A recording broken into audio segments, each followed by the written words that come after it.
All right, then. Episode 3. Episode 2 left too many questions. I don't know how to interpret it. I don't know how to interpret it yet.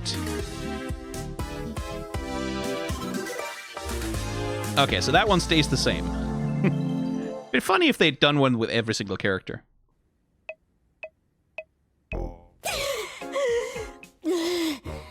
I can't hold it any longer. Sure you can. We can't die from oxygen deprivation, remember? But it still feels like I'm gonna die. Try not thinking about it. Or you could toughen up. I want to see what your funny cartoon body does. Hey, take it easy. Oh, take it easy. That's you. All right, here I go. All right, we've entered the blue zone. Hey, there's something new. Okay, we're getting red, Oh, orange. yellow. Green. Whoa, look! Now she's turning blue! She was already blue. Guess the hue shift just gets faster. Why am I the one doing this? Why not one of you guys? Because something different happens with each person. For instance, Kinger starts glowing, Ragatha's hair noodles stick up, Gangle's mask starts spinning, and Zooble turns straight. My limbs straighten up and f*** off. What about you? He refuses to show us because he's a coward. I want to keep the mystery alive. What do you, the viewers, think it is? Will you stop doing that? Why is everybody just standing around when there's adventure to be had? Today's adventure is the mystery of Mildenhal Manor. That's right, this big spooky mansion has been rumored to be filled to the brim with paranormal activity. It's up to you to solve the house's deep mysteries and capture all the ghoulish ghost activity you can. And for the first time ever, you can. Oh, that's Where's upsetting. Zooble?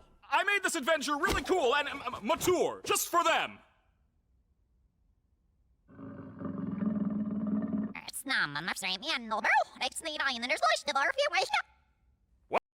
What?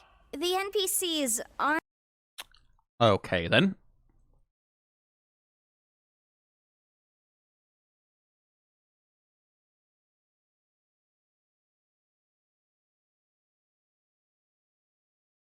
Okay. So we open with domesticity, basically, right? Like, we open with... We're all just kind of hanging out in the living room, I guess. I can't hold it any longer. Sure you can. We can't die from oxygen deprivation, remember? But it still feels like I'm gonna die. Try not thinking about it. Or you could toughen up.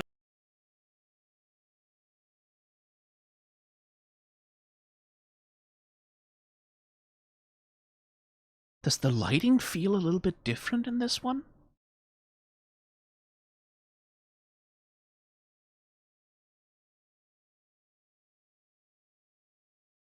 Huh.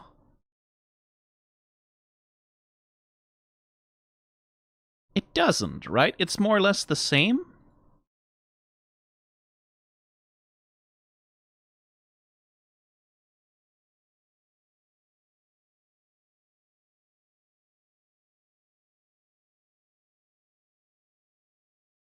Yeah, it's more or less the same. I don't know. For some odd reason, I had a vibe that felt different about the presentation. Maybe it's just a shift in... Yeah, I mean, that could just be a completely random neuron firing in some way. That doesn't necessarily mean anything.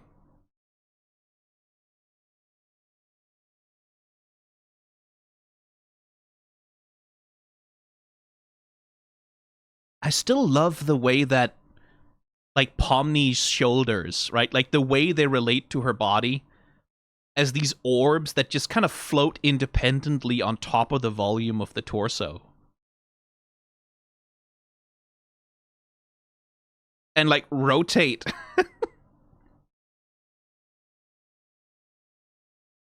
And spin around as she moves.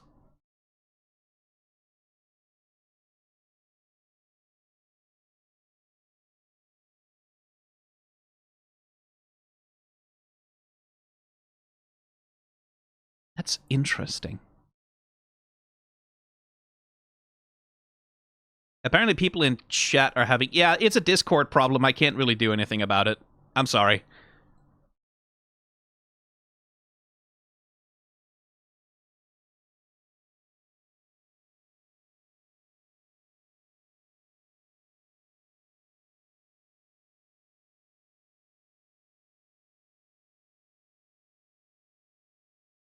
That's a pickup line, by the way. That would work on several people I know. Up. I want to see what your funny cartoon body does. Hey, take it easy. Oh, take it easy. That's you. Alright.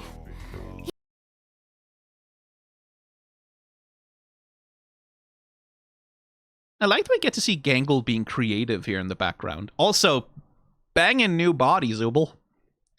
Where and how did you get it? Half of it seems to be made out of can... No, surely not.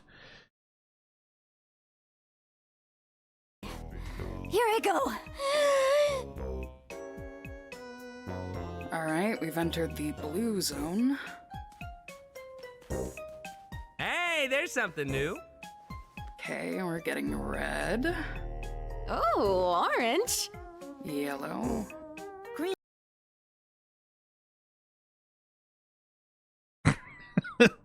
Me when I'm looking at something normally. Whoa, look! Now she's turning blue! She was already blue. Huh. Guess the hue shift just gets faster. Why am I the one doing...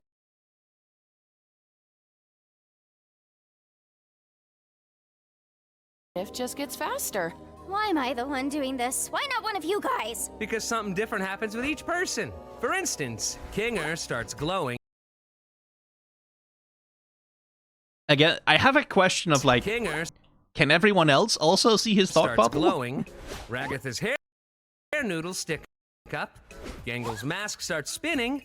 And Zooble turns straight. My limbs straighten up and f*** off. What about you? He refuses to show us because he's a coward. I want to keep the mystery alive.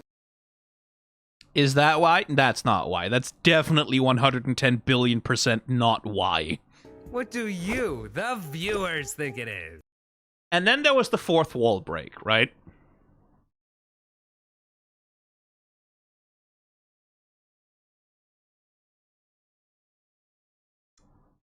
Again, I'm wondering what to think of that.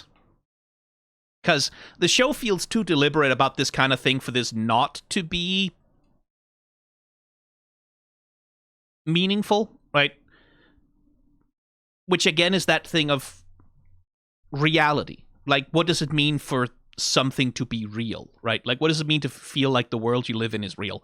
They are already trapped inside of a computer simulation. And so having the extra awareness on top of that, that all of this shit is just a TV show for the benefit of an audience. Here's another thing, by the way. Can we have a close-up on Jax again, please?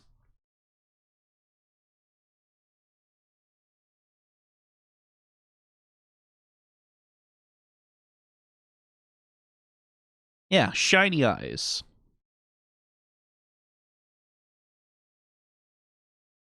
His eyes are always a little reflective. Funeral service to remember the people who abstract.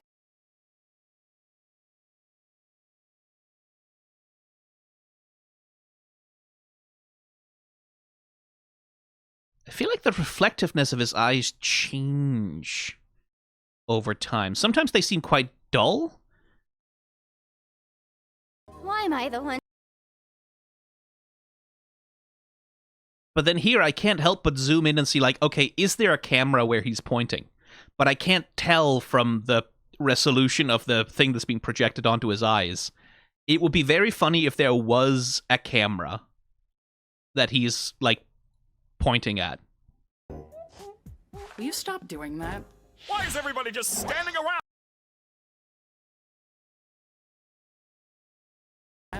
Why is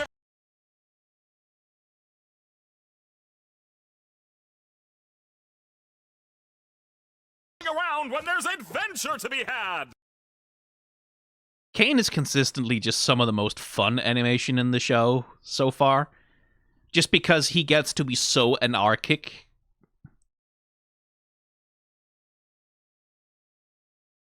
Spinning his body around entirely independent on what his mouth is doing.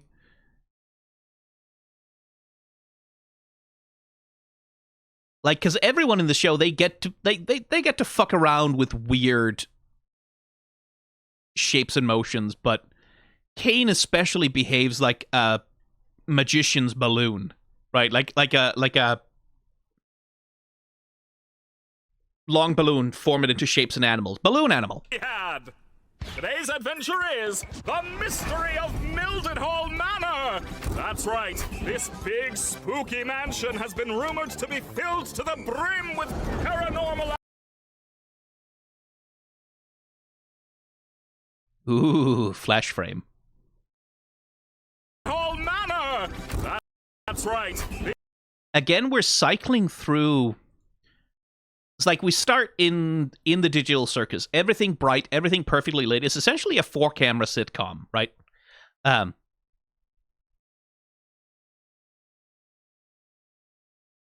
Right, like we're essentially doing sitcom things where the characters are all in a living room, all just hanging out, doing bits at one another. And then Kane comes in, and then immediately at first, we get like this transition over to this stage backdrop where the lighting is very different, right? Even the color grading feels a little bit off. It feels much more dusty. It feels much less like the air in here looks clear as a bell, in the sense that there are no dust particles in the air because dust has not been rendered into this reality. Here, it feels like, oh yeah, dust is real, dust exists, just in the way that it's rendered. Mildenhal Manor. That's right. And then we swap over to this, which is like fully on, like not photorealism, but definitely working on a level of realism that's much, much, much more elaborate than anything else that's been in the show so far. This big spooky mansion has been rumored to be filled to the brim with paranormal activity. It's up to you to solve the house's deep mysteries and capture all the ghoulish ghost activity you can. And for the first time ever, you can. That's so fucking upsetting. You can.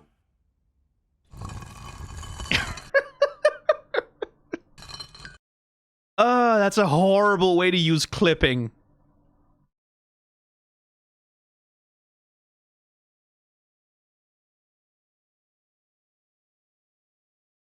I will admit, I kind of wish I could just do that sometimes to get out of conversations. Just like someone's talking to me.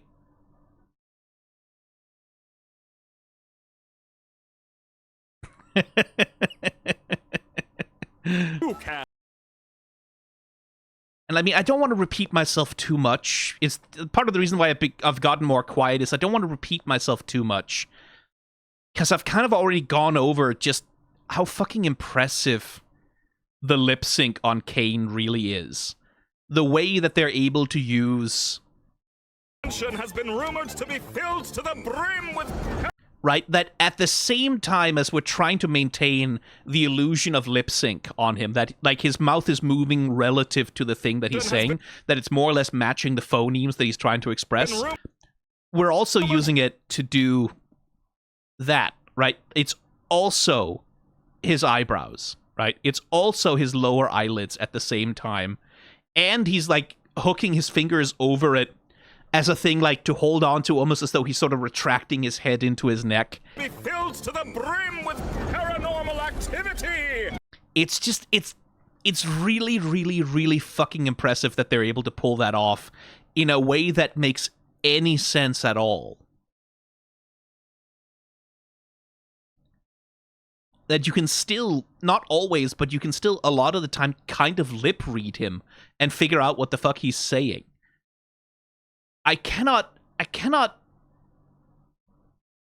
overstate how much that's a difficult fucking thing to pull off. Like, that's not for casuals. Like, that's there are very, very good animators who would struggle very badly to figure out how to pull something like this off and make it work.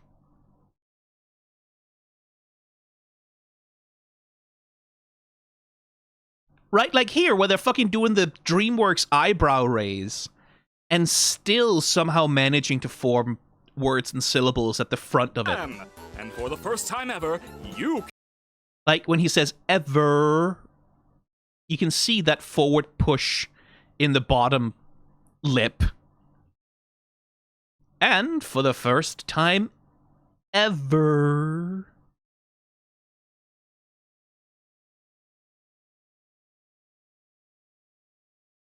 you, like with that, again, that heavy forward push, it's so exaggerated because it has to be. I just can't get over how impressive it is. Like, that's hard, man. Where's Zooble? I made this adventure really cool and mature, just for them.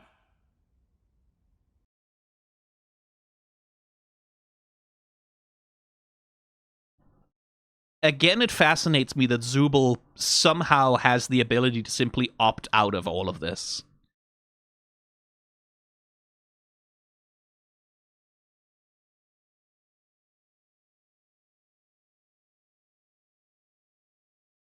I made this adventure really cool and mature. I made this adventure really cool and mature. Emphasizing mature by, like, giving him, like, a tough guy expression on his face. Weird that he cannot even say the word mature. This adventure really cool and mature, just for them. I made this adventure really cool and Mature. mature, just for them.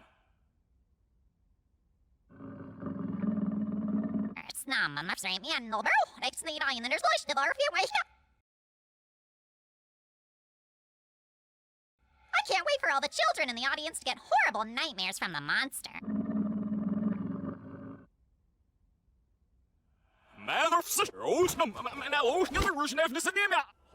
I made this adventure. I made this adventure. I made this adventure. I made this adventure. I made this adventure. I made this adventure.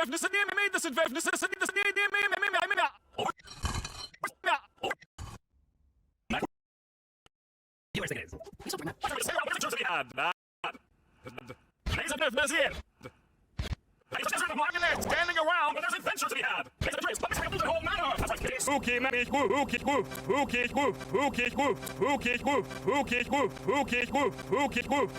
Sorry. I just couldn't help myself. I have hotkeys on my keyboard where I can just do that. Has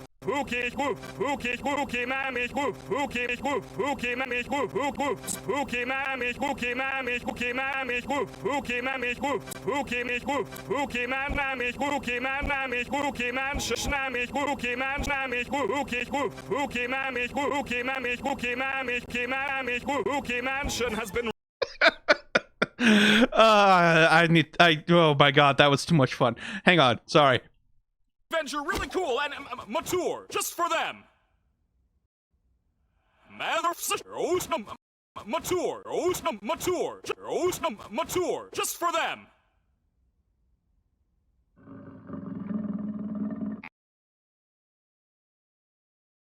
Anyway, what did Bubble actually say? I can't wait for all the children in the audience to get horrible nightmares from the monster. Okay, so there's a monster in this episode. What?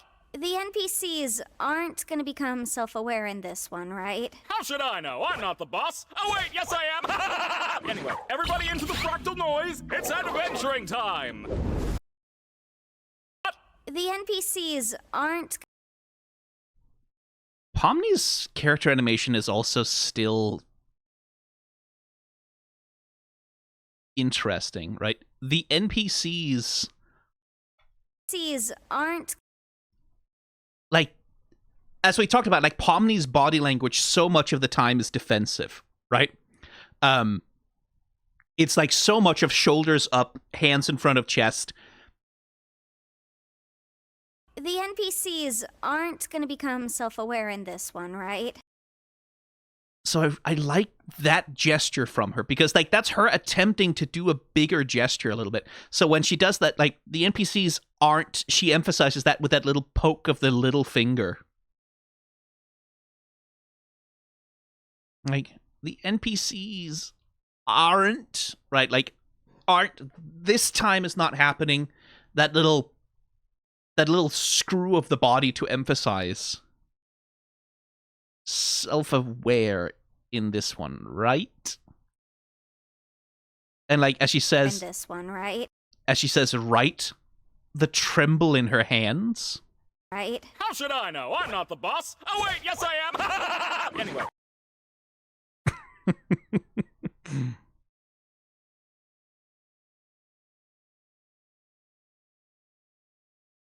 Oh, he really is upsetting, isn't he? Right? How should I know? I'm not the boss. Oh wait, yes I am. Sorry, I'll stop. I can't help it. How should I know?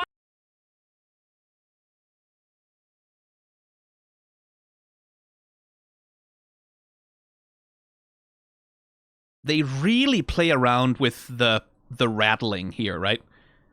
I'm not the boss. And then as he's like, when he goes, like, because a lot of the time when Kane is talking, they do a lot with his eyeballs, obviously, right? Here they seem to be kind of merged together almost, but here, as he slaps his head,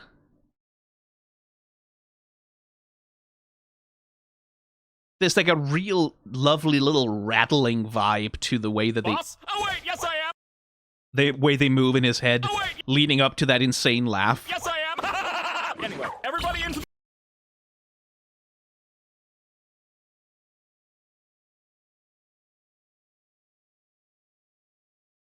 Again, his eyeballs have nipples, and I don't like it.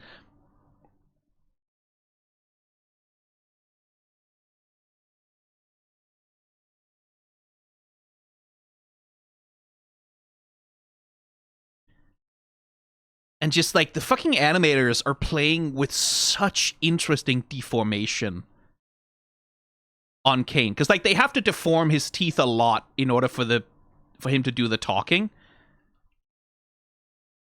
But occasionally, when they really want to go for the big expressions with him, you can see how much they literally just like squash and stretch and wildly deform the whole structure of his tooth head.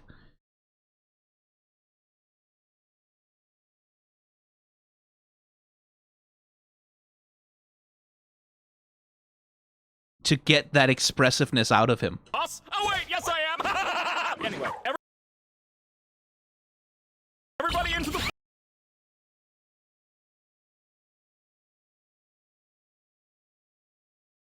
the fractal noise.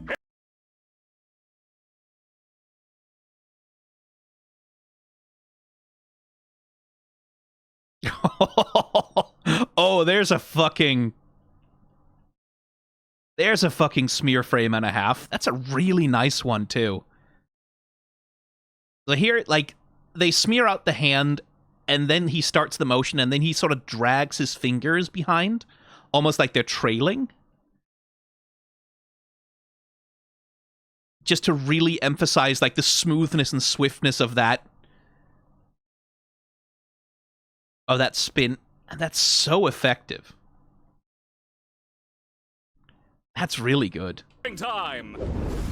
Anyway, let's see what happens when we put the amazing digital circus characters in this fucking Bloodborne-ass rendering.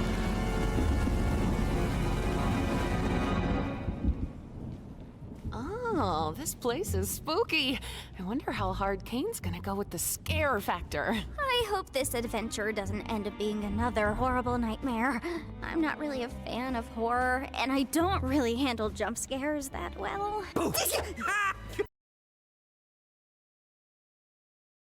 Jax is really so predictable.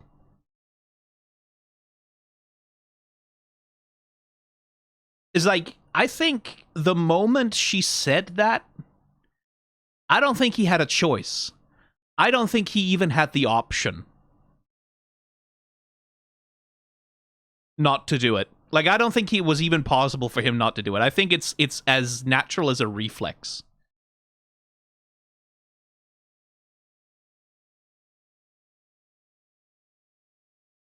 It's interesting the way that they manage the...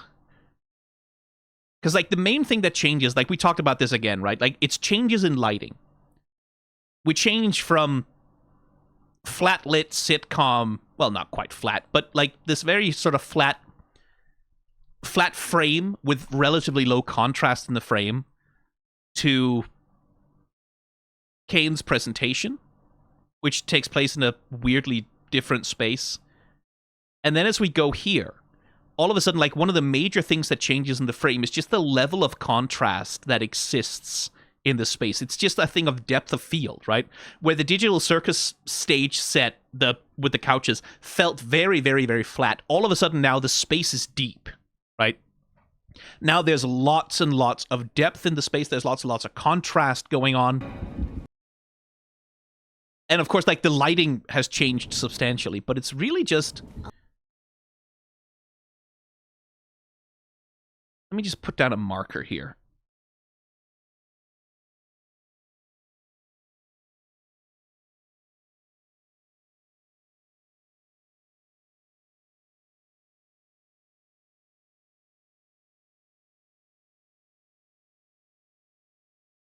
What's the hotkey for next marker? In Premiere Pro, who cares? It's really just like you can see how much just the lighting and the level of contrast being available in the space, how much that changes about how the character reads on screen. This reads as a very flat character, really. Like, they all do. They all read quite flat in this lighting environment, but then you get them here. And all of a sudden, they have volume like you wouldn't fucking believe, right? Oh, this place is spooky. I wonder how hard Kane's gonna go with the scare factor. I hope this adventure doesn't end up being another horrible nightmare. I'm not really a fan of horror, and I don't really handle jump scares that well. Come on, that wasn't even scary. What? You scared of the vacuum cleaner too? Hey, be nice to her. She's had a rough couple of days. Her and everyone else. Indeed, Jax. Have you had a rough couple of days?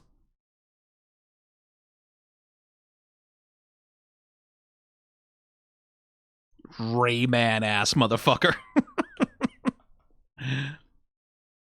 Now I know what you are, Jax. You're a raving fucking rabbit is what you are. That's what you are.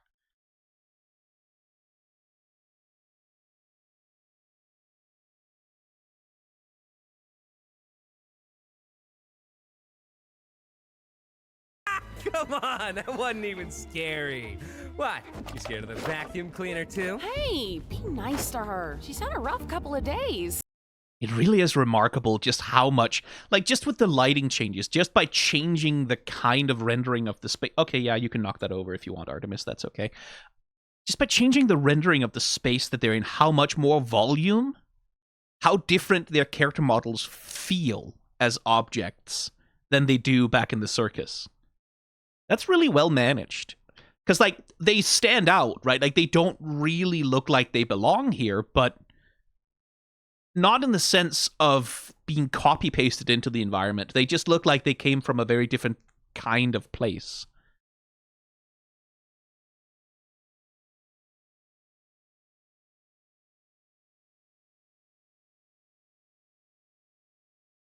Right, Gangle? Does anybody hear that?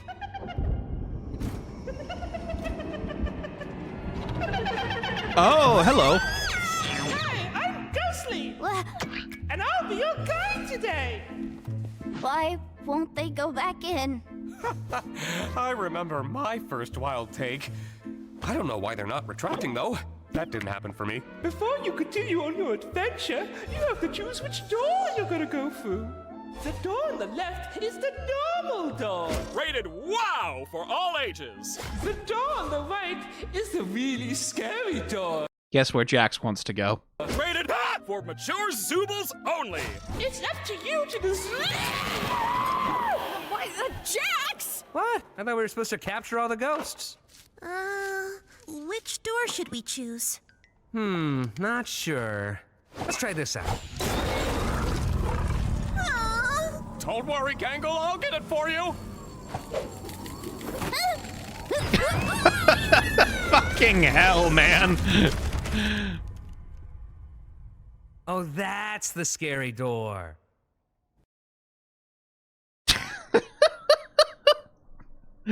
Fucking hell, man.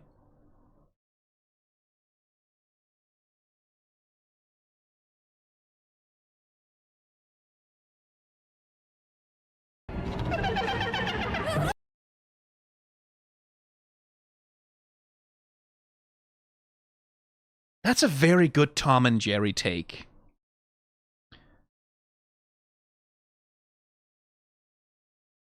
Like with the what they call the wild take, right? Again, a thing that's kind of difficult maybe to manage under the best of circumstances. They're really supporting it. Like the low camera angle, and then as it happens, we get this crash zoom out. Well, not a crash zoom, but a sudden zoom out. And we frame Pomni like in here, her body here inside of this space of... You can see like there's a frame in the frame that's being made by the curtain here, and like this space. And then in order to really support how extreme her reaction is, the eyes pop out of, they break out of the frame within the frame, like to really sort of push through and emphasize the extremity of the action that she's doing. Hey, I'm ghostly. And then... and then coyote time. And then gravity suddenly kicks in. And I'll be your guide today. Why won't they go back in? I remember my first wild take. I don't know why they're not retracting, though. That didn't happen for me. But yeah, I guess we opened the episode with Jax being curious about what happens with Pomni's weird cartoon body. I guess we're seeing another power of hers. I mean, I don't know if I'd call it a power. More like a horror, but hey.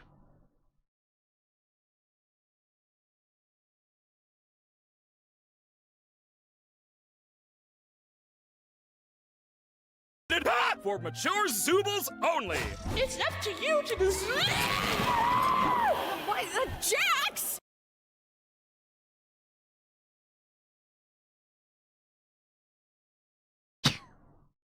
I do love, like, I do very much appreciate so far in the episodes, they've made an effort to have secondary action happening in the shots, right? Like the primary action of Jax sucking up the poor ghost, and then Kinger and Pomni trying to deal with her eyes. Why the Jax? What? I thought we were supposed to capture all the ghosts.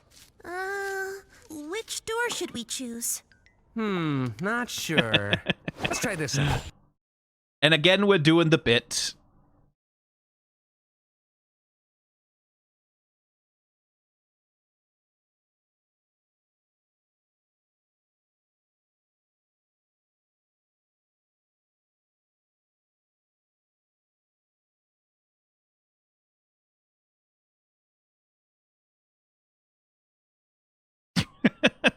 Let's try this out. Don't worry, Gangle.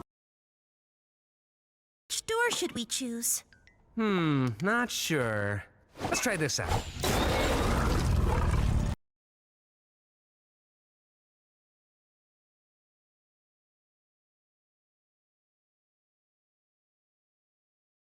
Yeah, Ragatha, that'll stop him.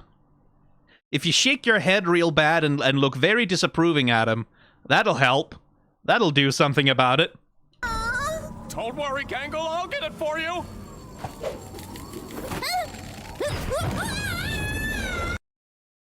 It really is horror themed, though. Like, imagine having that happen to your eyes.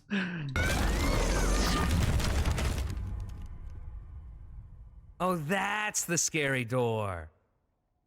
Zooble, come on out! I just want to talk to you. Oh, I know. What the, could you have done that the whole time? Zooble, I just want to get to the bottom of why you keep skipping all my amazing adventures. You could end up really hurting Bubble's feelings. Bubbles' feelings? Enough about Bubbles' feelings. How about your feelings? So, what's on your mind, Zooble? I would rather not. That's hilarious! Go on. No, I mean, I've already told you what my problem is. You just never remember because... never mind. My mind is a beeswax polished coconut. Nothing ever escapes these cakes. So what can I do to make my adventures more appealing to you? See? This is exactly what I'm talking about. All you're thinking about is your adventures. It has nothing to do with the adventures. It's more just... Ugh, forget it. You're probably not even listening. Zooble, look at this cool bee I drew. Listen, hang on. Some people just have ADHD, okay? We're trying! But what if there's a cool bee? And if I don't draw it now, I never get to draw it. I forget what the bee's like, so I have to draw the bee now before you can always talk later. Some of us just have ADHD! This is very unfair. Hi, Artemis.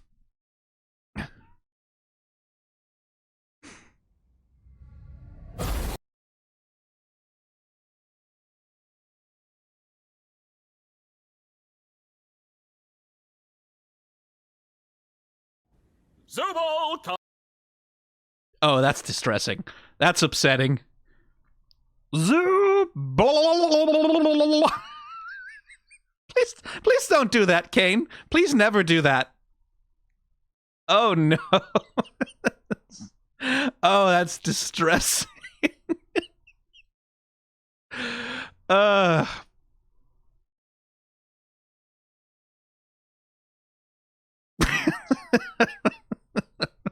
They are having so much fucking fun with Kane. Zooble, come on out.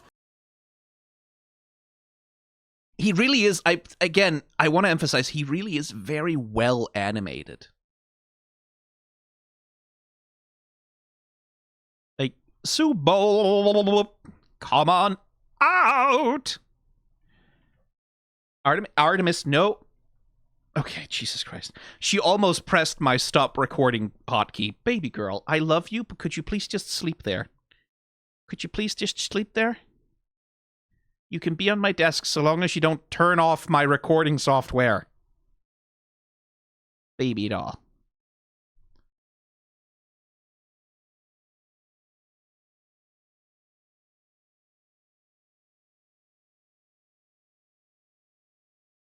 I just want to talk to you. Oh, I know. What the... Could you have done that the whole time? Zooble. What the... We're finally getting, like, some proper dialogue scenes with Zooble, too. Because, like, the way... I really like the way... Like, because there's no lip sync to be done with Zooble, right? So it's all about choosing various body parts, like choosing various parts of her anatomy to react to the sounds that she's saying, right? So...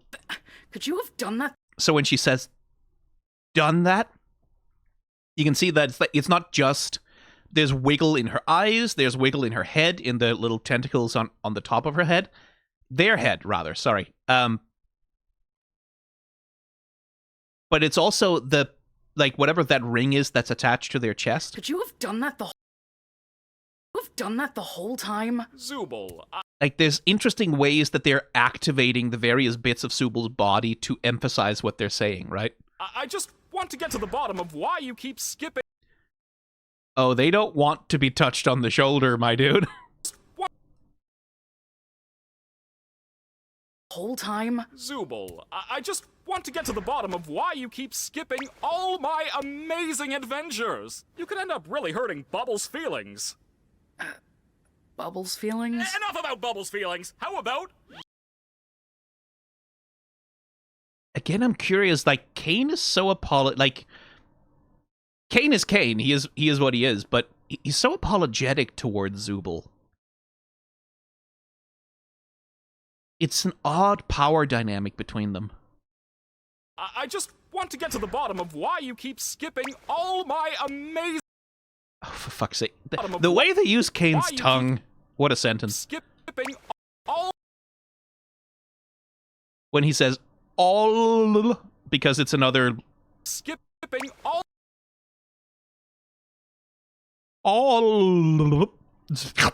and the tongue just kind of goes. That's want to get to the bottom of why you keep skipping all my amazing adventures. You could end up really hurting Bubbles' feelings.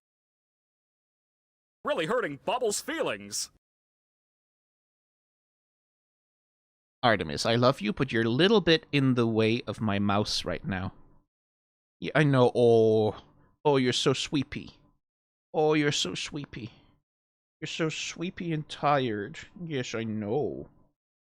You're so sweepy and tired, and I'm pushing you out of the way of where you want to be. I'm very mean. I know, I'm a monster. I'm the worst person on the face of the earth. Oh, she's cuddly. I'm sorry, this is more important than you right now. Hi, my love. Hi, my love. What? Oh, you look so tired, sweetie. Aw. Hurting Bubbles' feelings. Bubbles.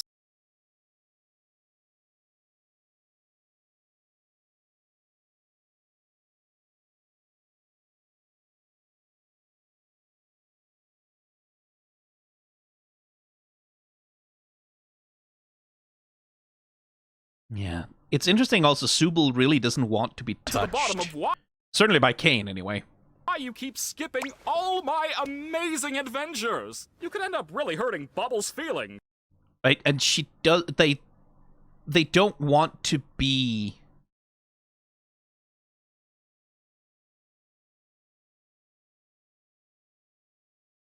in proximity with Kane either. You can see the way they're leaning away, right?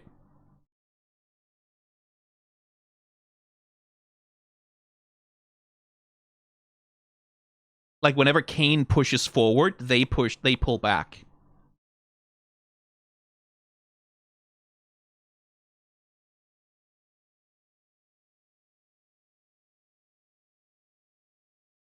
Right, Kane pushes in here. You can see that little squint and the lean away.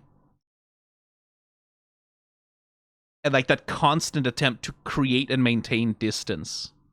Which Kane just does not respect or even understand at all. Like, Kane does not pay attention at all to any of the non-verbal signals that are coming here. Or indeed the verbal ones.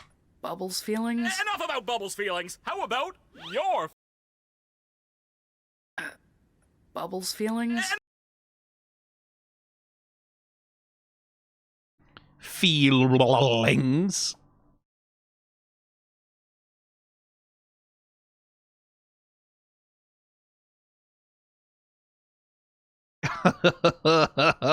I mean, you have to produce the phoneme somehow, but... How about your feelings?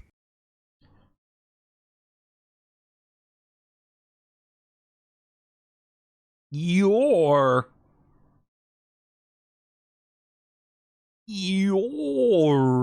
Again, I'm perpetually impressed by the lip sync that they're managing on Kane. I really am. Your feelings.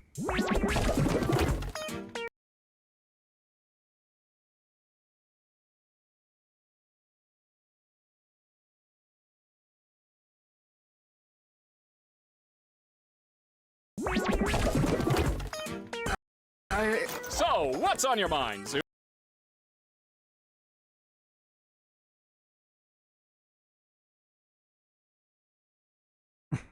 Zooble, they really... They kind of seem to have even leveled up a little bit with the animation on Kane here. They're really pushing a lot of what they can do with the lip sync. And like the way that he clips into himself. And the way that he expresses phonemes. Like, they're really pushing it.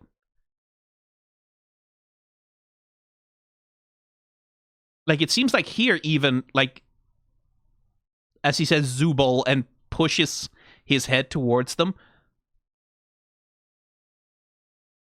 you can see how they're deforming the bit of the jaw to attach to the top of his body so that he actually has that, in order to create that sense of like the craned neck with the twisted head a little bit, that we're even giving him a neck, in air quotes, just by extending the lower jaw of the thing down to give him that pushed forward, like that sense that he's pushing his head and his lower jaw forward and turning it over to achieve that expression. It's really, really, really impressive. Zooble. I would rather not. That's hilarious!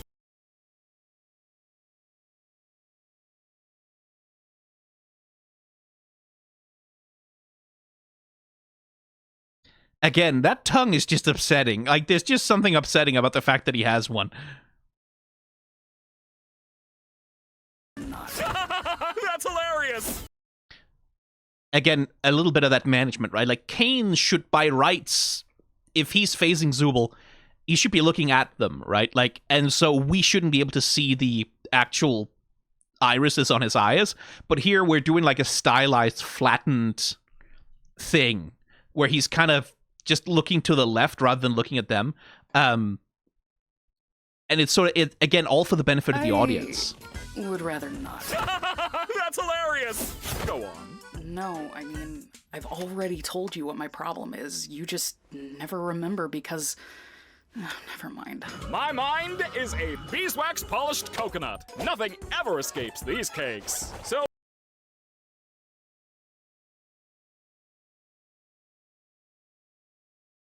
A beeswax polished coconut. I don't even think I can begin to parse what that might possibly mean.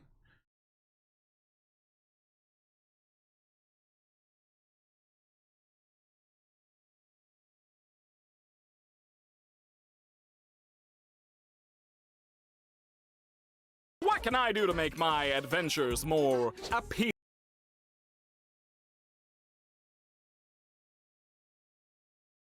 They even do a fucking eyebrow wiggle. Adventures more eyebrow wiggle. They figured out how to do an eyebrow wiggle with him. He's fucking wiggling his fucking eyebrow. More appealing to you. See? This is exactly what I'm talking about. All you're thinking about is your adventures. It has nothing to do with the adventures. It's more just... forget it. You're probably not even listening. Zooble, look at this cool bee I drew.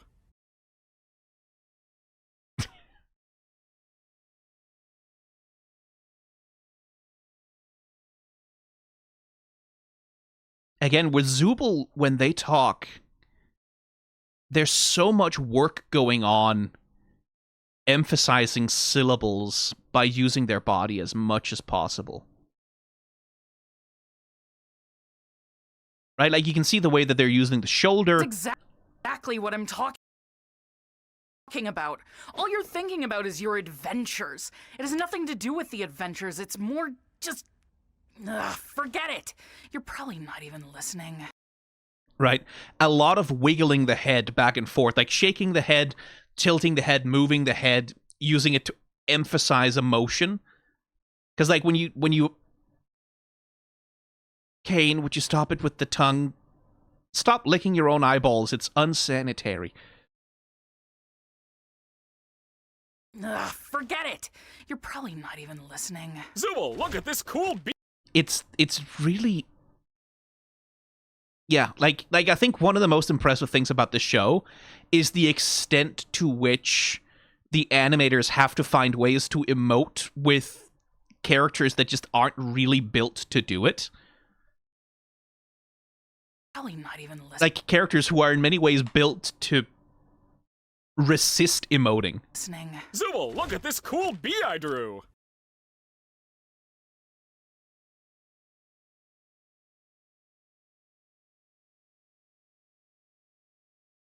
Cool bee I drew.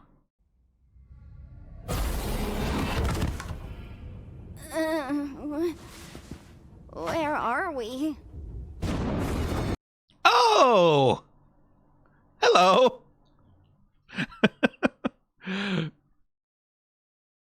Is that a prattling pate? Hello.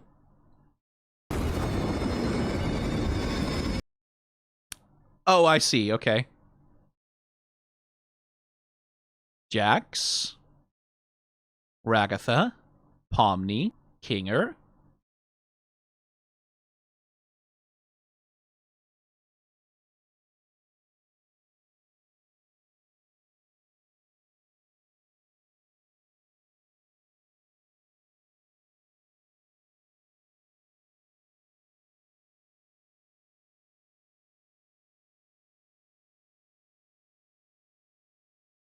Ah, there's Gangle.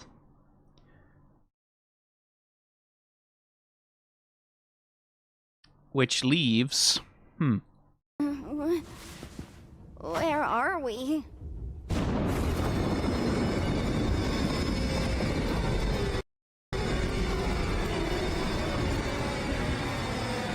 Oh, that's... no.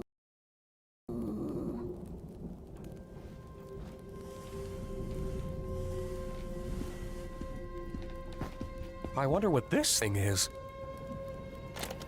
My name is Baron Theodore Mildenhal. Hunting has been a hobby of mine for as long as I can remember, although one could say it eventually became more of an obsession. The creature you see before you is one I've been pursuing for years. Not quite a man, but not quite an animal. Something unholy, something evil. I took it upon myself to spend every waking moment doing all I could to protect my family from the creature, hoping that when I'd eventually killed it, I would be freed from this awful feeling, this inescapable dread. I was wrong. You know, I'm starting to think... How about we try to find a way back up to the others? Lovely little non sequitur. You know, I'm starting to think...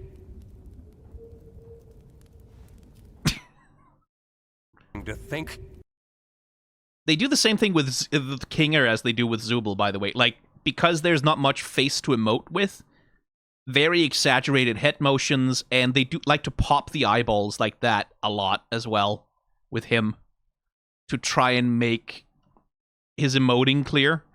But then I'm starting to think, and then you can see how his irises go bigger and bigger and bigger, and he starts to rattle and shake because he's starting to think, and that's unhealthy for him, I suppose. How about we try to find a way back up to the others? Okay, cool, that's great. I love these adventures. We could always ride this thingy up.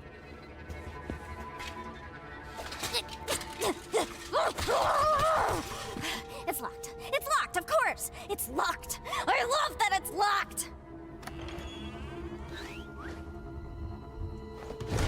I mean, if I know anything about these kinds of situations, it's that you have to go through all the drawers, and you need to find the little statue of a lion's head, and then that lion's head needs to be slotted into a clock on the mantelpiece, and then you do a sliding block puzzle, and then you find the code to unlock the safe, and inside of the safe, there's going to be like 1 herb, 2 bullets, and like a key that you then use to unlock a hatch in the floor that leads to a sub-basement, and in that sub-basement you kill a monster, and then that monster drops a vial of something. You insert that vial into a machine over in the study, and then that spits out a little pendant, and then that pendant slots into a thing on the lock, and then you solve like a cryptographical puzzle, and then you unlock it, and then you go home. That's I'm pretty sure that's how you design these things.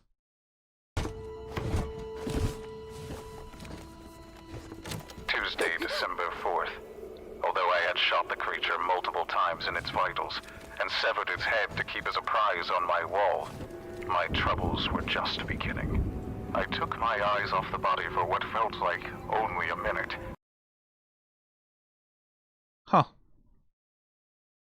Only one legible book title. Angels. Only a minute. When I looked back, the body was gone. The creature was not dead, and it would be back to reclaim what I'd taken from it. if anyone is listening to this, all I ask of you is one thing. Do not let the head out of your sight. You have been warned. Wow, this is some rather inconvenient lore placement. I got it.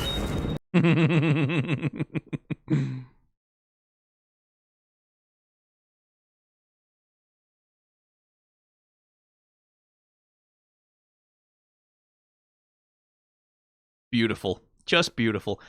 You see the way that the bangs on top of her head are actually just attached to her forehead?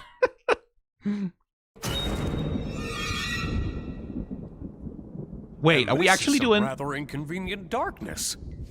What was that? Was that you? No. Oh, wait, you mean me grabbing you right now? Yeah, that was me. Is this your hand? That's my eye. Yes, but which eye? I really don't think that matters. Will you stop touching my eye? Oh, yeah, sorry. What happened? I just remembered a really funny joke. Why did you scream then? Maybe it wasn't actually that funny. Oh my god. I think we should hold on to each other and slowly make our way back into the trophy room. Sounds fine to me. Scooby-Dooby-Doo, where are you? What was that? What's what? That? It's probably just magnets. Or a boat. A boat? Whatever the case, I think we should be completely quiet. Two. Okay, yeah, I one. agree. You know, you're really hit and miss with these things sometimes.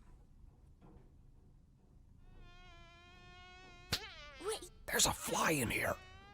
don't you think that's making a lot of noise? Oh god, there is a fly. And gotcha! I think I got him. I can't see my hands. Yeah. Oh.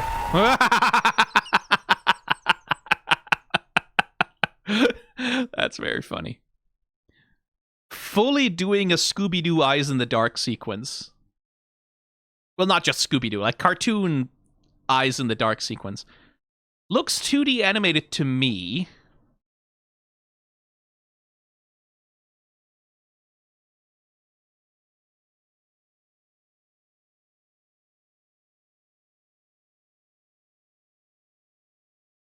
Yeah, it seems to be animated on 2s and 3s, as far as I can tell. One, 2, 3, 1, 2, 3, 1.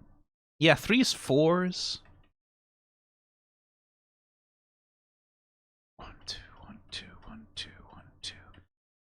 Yeah, 2s and 3s mostly, and then these offset animation timings that we've talked about before.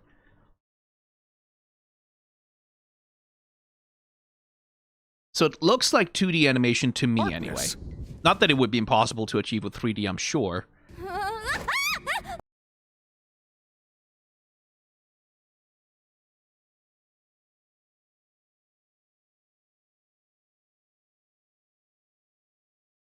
And very well done as well. The other thing is, like, usually one of the benefits of doing like a 2D cartoon eyes sequence is, like, Eyes in the Dark sequence is you can kind of phone it in a little bit, right? Like you because you're only animating the eyes as objects, you can kind of get away with not really minding the three-dimensionality of the characters that they're attached to that much. No. Oh, wait, you mean me grabbing you? Was that you? No. But they're really... Oh, wait. There's really a bunch of effort in here. Oh, wait. To really, really work with what you've got to do some... Again, like, over-expressing with... Again, there are nipples on the eyes. Over-expressing with limited assets in order to really get the vibe across. Yeah, that was me. Is this your hand? That's my eye. Yes, but which eye? I really don't think that matters. Will you stop touching my eye? Oh, yeah, sorry. And like little smears and doublings, right? Oh, yeah, sorry.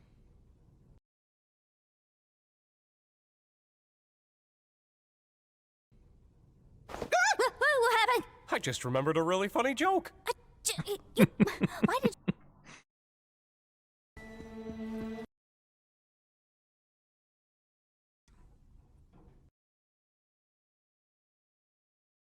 What a way to fucking reveal.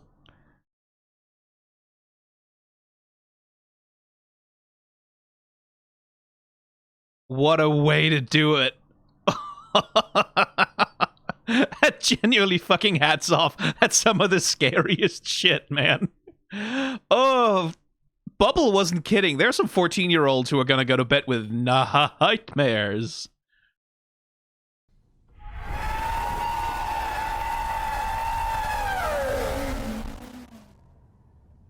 I'm sorry. Could you speak up? I couldn't quite make that out.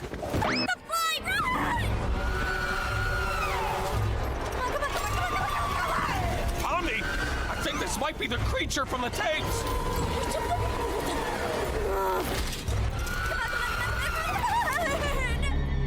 Huh?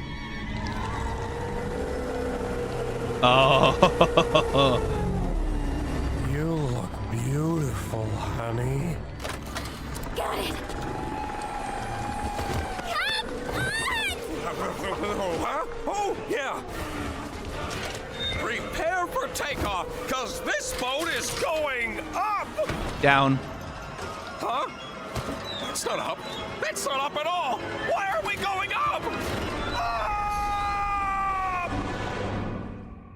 I do not use my adventures to torture my guests! Any torment I inflict is 100% accidental, like any good war criminal! We weren't even talking about.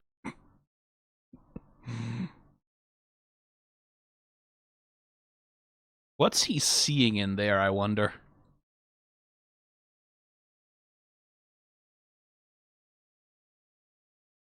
Make that out.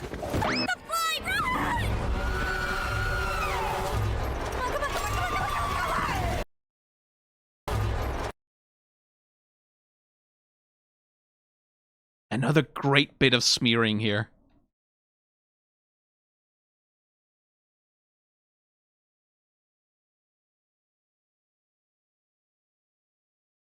Tommy! I think this might be the creature from the tapes!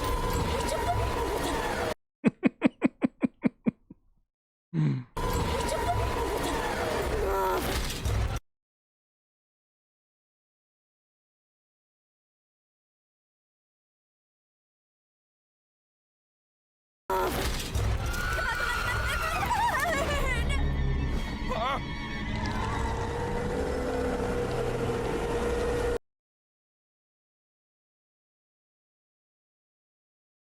What is Kinger seeing in there? You look beautiful, honey. Got it. Huh? Oh, yeah. Prepare for takeoff, because this boat is going up! Huh? That's not up. That's not up at all! Why are we going up? Up! I do not use my adventures to torture my guests! Any torment I inflict is 100% accidental, like any good war criminal! We weren't even talking about that. I really couldn't give less of a crap about the adventures. Then what is your problem, Zooble? I'm trying my best to remember, but both you and my brain won't tell me! It's me, remember? I don't like myself. I hate this body. I hate all these stupid removable pieces. I just want to find something that feels good. Oh, yeah, now I remember why I couldn't remember. It's because that problem is already solved. Simply swap out your undesirable Zooble parts for better ones. I've been trying to find parts I like since the day I got here. So, back to the adventures. Forget it. Forget it? Just forget it. Forget what? Kane, nobody likes your stupid adventures. Ha ha! Good one, Zooble. Ragatha's just too nice to say anything. Jax just likes to f with everybody. Gangle's too shy to speak up. Kinger's insane. And Pomni, she looks traumatized every time she comes back from one. Oh, Zooble, Zooble, Zooble. Making adventures is my art. It's all I exist to do, all I'm good at. And, what you're saying could imply that I'm bad at the only thing I'm good at, and that That'd be...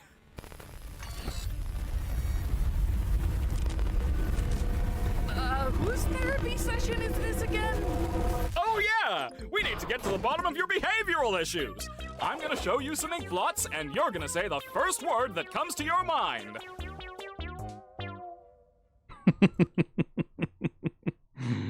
My.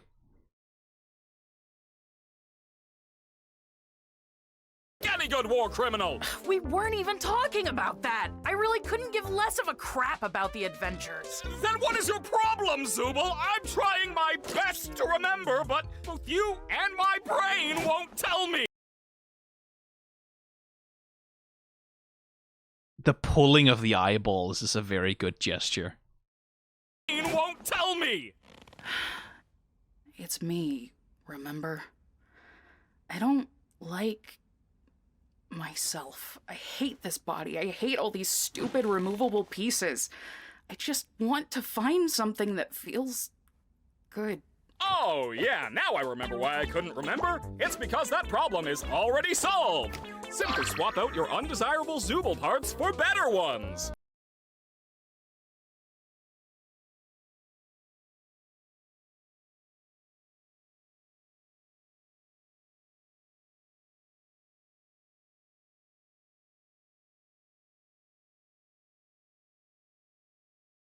Remember? It's...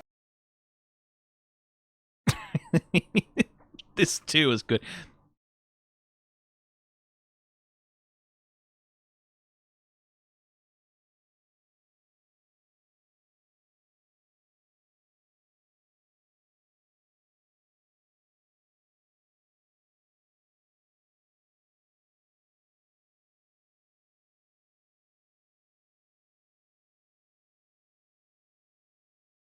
This sequence is very, very good animation. Like, the specific one here with Zooble. It's me, remember? I don't like myself. I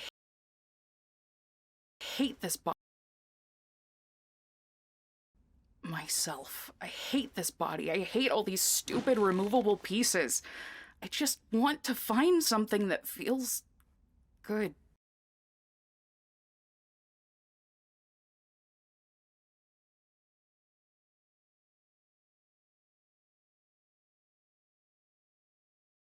Yeah, that's really, really well animated. Because this is about Zooble's body, right? Like, this is about their form and how they relate to it.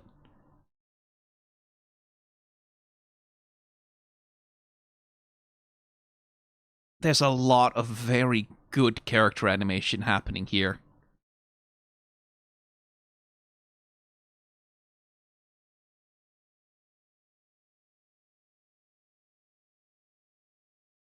With the way that they're relating to themselves. Because, like, it almost... Not quite, but it almost dips into naturalism. In the physical relationships here. Like, the way Zooble adjusts their legs here, right? To sort of, like... To adjust for their weight.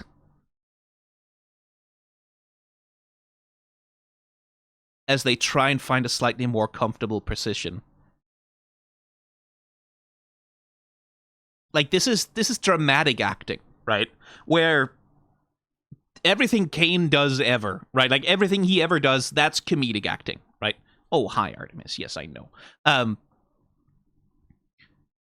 That's comedic acting, right? Like, that's over the top, that's cartoony, that's wild. Same thing with Pomni. Like, Pomni does a bunch of, like, acting, but her reactions and her behavior is often very exaggerated, right? Like, it's very all over the place. It tends to be very broad in its expression.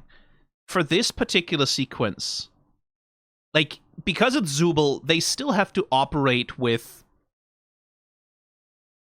fairly broad expressiveness, because otherwise Zooble's feelings just aren't going to get across, right? So the animators still have to do that. But they are working, like, with some very...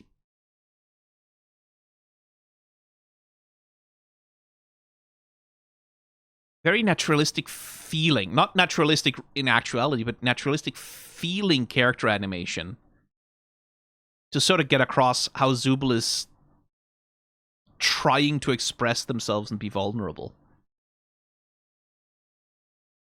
So, like, this motion here, you can see there's some squashing and stretching, right? There's some stretching going on the model as Zooble is pulling at that arm, right? But it's not the same way that Kane would do squash and stretch in a similar situation, like, where it's like, bish, bish, bish, like, it doesn't have that cartoony snappiness to it. And there's a really nice gesture in the twist here. That it's not just that Zooble is reaching forward, but Zooble is reaching forward and twisting their arm to apply maximal tension. And this also makes, like, this, I think, starts to answer one of the questions I had about the extent to which the character design is reflective of interiority. I guess with Zooble, certainly, it very much is. Because this is, like, that's why we have all these awkward pieces that don't seem to fit together. It's because Zooble, that's how Zooble feels. Like a bunch of awkward pieces that don't fit together. A body that is wrong, right? A body that isn't right for them. And you can very much see that in the form that they have today. Because, like, look at this hand over here. The thumb is facing the wrong way. Like, literally, the thumb is wrong. It's facing the wrong way relative to what a thumb should do. So as they're grabbing themselves, like, it's... So that's where that awkwardness is expressive. And that's where, like, the changing of the body parts, the constant changing, but being unable to... It's that, like, trying to change so many things, but being unable to change the fundamental nature of the thing, I think.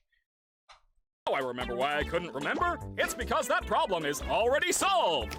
Simply swap out your undesirable Zooble parts for better ones. Right, it's that thing of, like, Zooble can swap their body parts as much as they want, but they can never not be in a Zooble body, right? In the same way, like, you can swap the bits of a Mr. Potato Head as much as you want, but it's always going to be a Mr. Potato Head.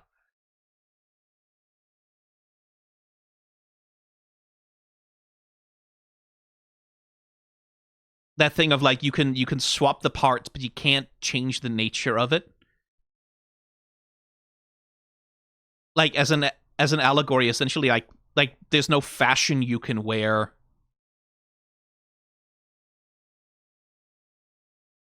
Like, there's nothing exterior that you can change about the way that you present your body that'll change the internal nature of it, kind of vibe. And that can be very painful. Like, yeah, no, the inherent transness of this bit is clearly there.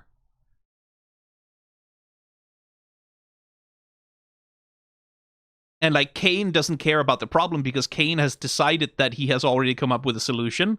And because there's a solution available, that means, yeah, well, you don't have a problem anymore. Like we have made a thing, a product available to solve your problem, and therefore there is no issue anymore, right?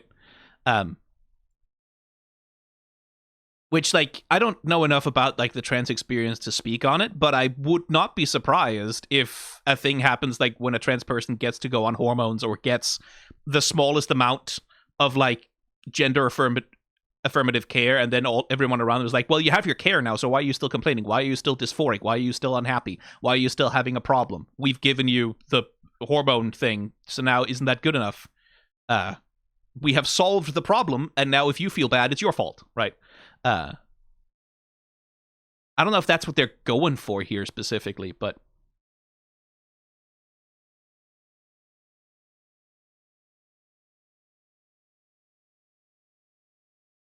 again, like, Zooble's animation here is...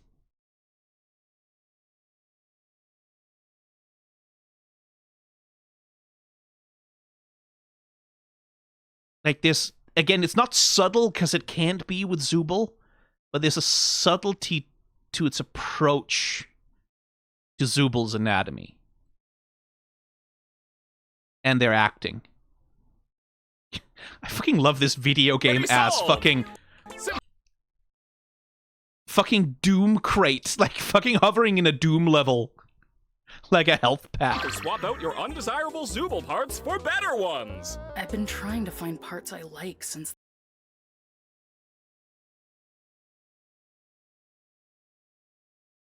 You see, like it's stuff like that little shift in their leg. And again, it's that thing about character design. Zooble's character design is never cohesive, right? It never can be, because the parts that are being offered to Zooble,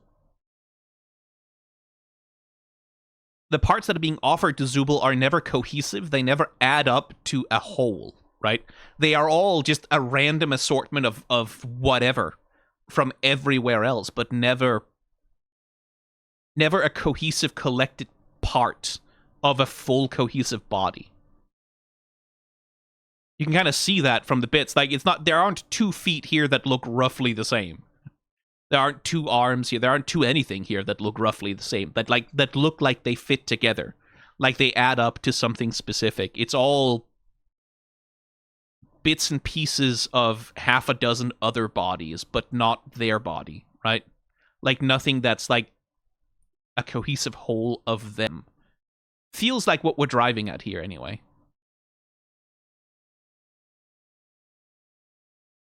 And that's definitely, like, there's definitely a very transgender vibe to that, right? Like this thing about having a body that feels like it's rejecting you, right? Like that, or that feels like it's not the right body for you to be in.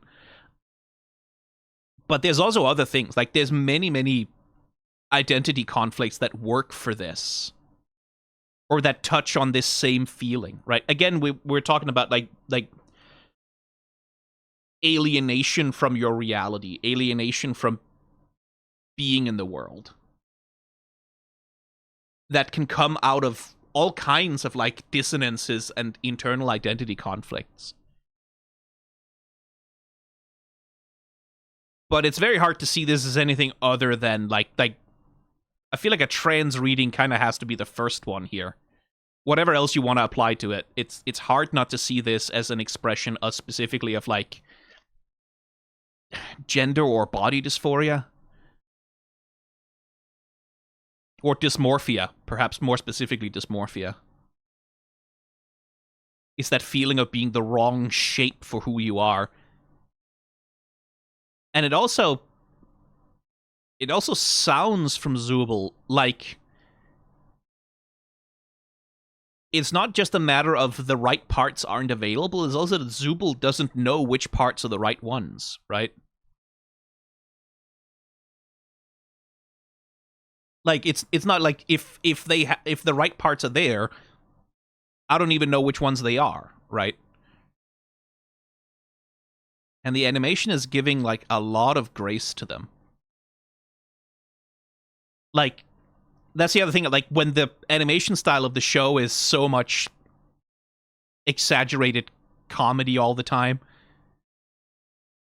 it never pushes Zooble into looking ridiculous at any point during this conversation. Kane, all the time, because that's his nature.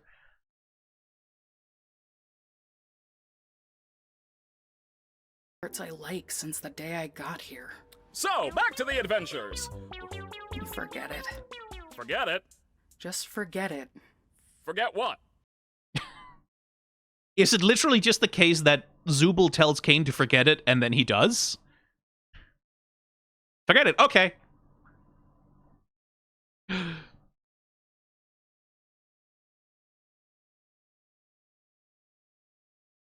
Forget it? Just forget it. Forget what? Kane, nobody likes your stupid adventures. Ha ha! What does he pull there? Oh, it's a tear that he is. He spawns a little tear crystal on the side of his eye. Good one, Zooble. Ragatha's just too nice to say anything. Jax just likes to f*** with everybody. Gangle's too shy to speak up. Kinger's insane. And Pomni, she looks traumatized every time she comes back from one. Oh, Zooble, Zooble, Zooble. Make Fucking tongue again.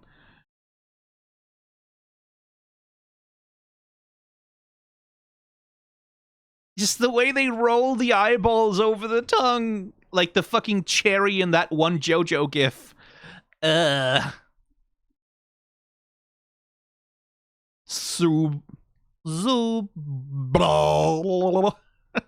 It's just like, you can see the eye rolling off the tongue. He's like pulls it back in. It's so horrible. Making adventures is my art. It's all I exist to do, all I'm good at. And, what you're saying could imply that I'm bad at the only thing I'm good at, and that... that'd be...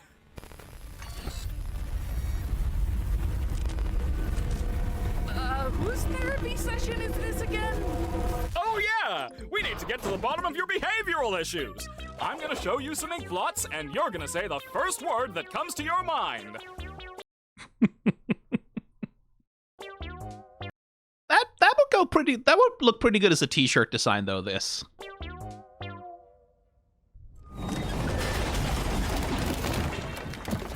Anyway, back to the horrors. Oh God, where are we now? I'm not sure. A cellar of some kind. A wine cellar, by the looks. Oh dear. Things have gotten far worse than I could ever have imagined. My paranoia had driven me to the point where I was no longer the protector my wife and theoretical children needed. Jumping at every shadow, every noise, I ended up shooting the love of my life, mistaking her for the creature. It's ironic, isn't it?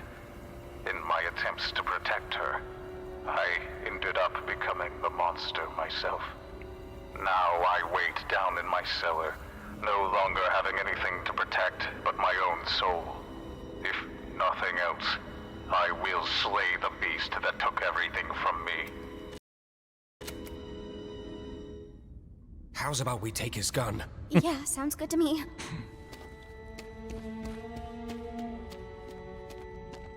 Please don't come alive.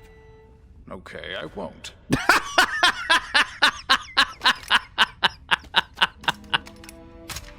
Looks like we've got 2 shots.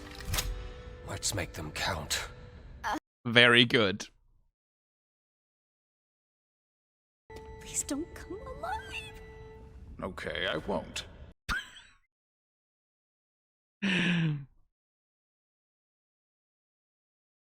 Okay, I won't. And it's literally just the jaw. Nothing else on him animates at all. It's just the jaw. Please don't come alive. Okay, I won't. And there's like a physics processing to the way that it moves. It has a little bit of the Gmod vibe again, doesn't it? Like a little bit of the when people do shit posts with the TF2 crew in Gmod. It has a little bit of that wobbliness. Yeah, Source Filmmaker. Please don't come alive. Okay, I won't. Just a little bit of that. Looks like we've got... I mean, that's an easier way to beat Resident Evil. Is like, please don't be a monster. Okay. 2 shots. Let's make them count. Yeah. Stay behind me.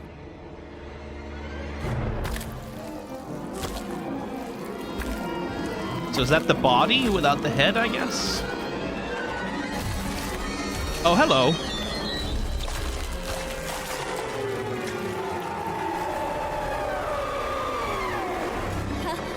Kinger? I think we may have a problem this way, too. Just leave it to me. I can handle this.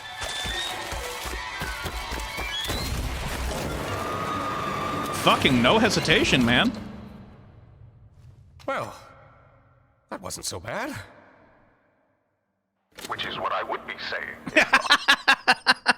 Yeah, of course. I didn't know that the creature was actually one of God's Angels, okay. What? And What? Fucking flat-ass PNG reaction gif.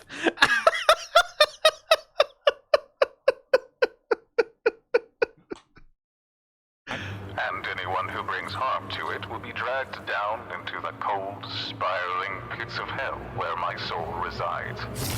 I apologize, dear listener, but I need a living host in order to escape the Hall of the Damned, and your bodies will be my only means of doing so.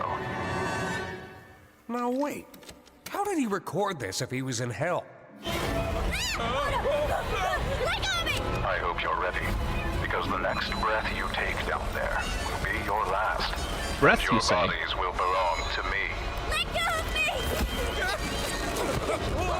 I hate this stupid adventure!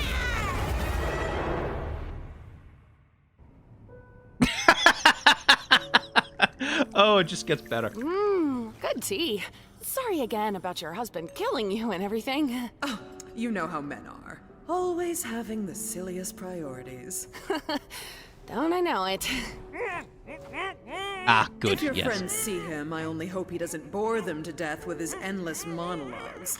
That man could turn a 57-second story into a Greek tragedy. I'll be sure to ask them next time I see him. Thanks again for the tea. I had a really nice time here. Don't mention it. Feel free to visit anytime. Definitely. Congratulations, my little ironclad waffle cones! You've taken the pacifist route!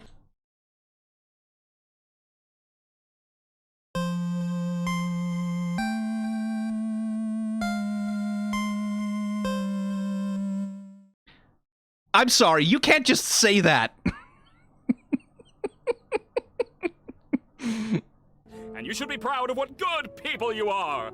Unfortunately, we still need to wait until your other teammates finish their adventure before I can grant you permission to leave. I wonder how long that'll be. Not really typical of what you'd think hell would be. We are literally in hell right now. Hell! Of course I'd be in hell. How could I not be in literal hell right now? Just try to stay calm. I'm sure Kane included a way to escape.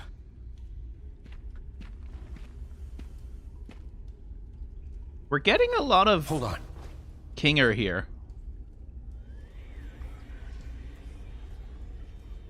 Let me try something.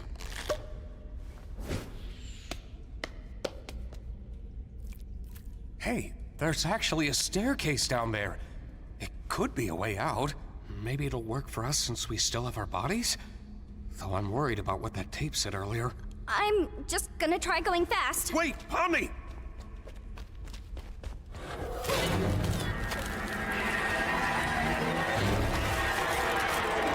Oh boy. Pomni!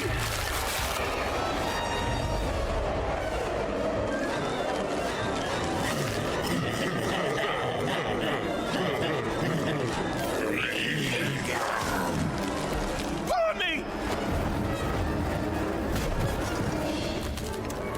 Hey! You get out of her, you damn evil soul! How's your wife, Hey! You all right there? No. I'm guessing the souls are attracted to living things. Just want a vessel to be able to leave with. Man. 7 years of computer science for this, huh? Why? Every day I spend here is one nightmare after the next. I knew it would end up like this. He just wants me to suffer. I really am in hell. Don't say that. You're not in... Well, I guess we are technically in... Forget about that. How about we just relax for a bit while nothing's chasing us? How is the wife, Kinger?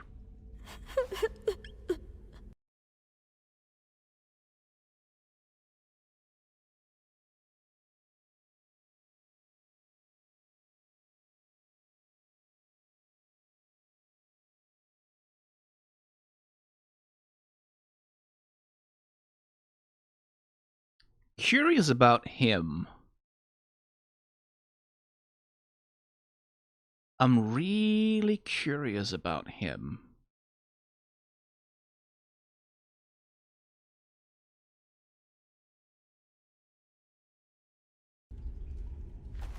Hold on. right? Like, because he's demonstrating a much stronger understanding of what's going on here, right? Like, his detachment from the reality of it all, where Pomni is taking the reality that she's in as the reality that she's in, right? Like, she's in hell right now as far as she's concerned, right?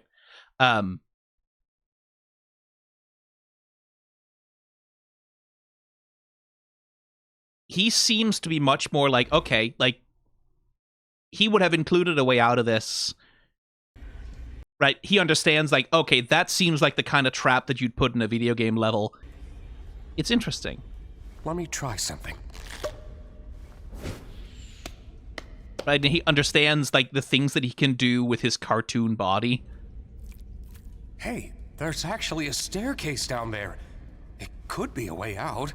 Maybe it'll work for us since we still have our bodies? Though I'm worried about what that tape said earlier. I'm just gonna try going fast. Wait, Pomni!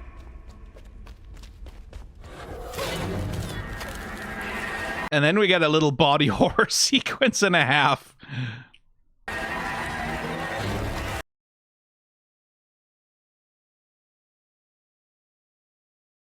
Some very fun animation happening here.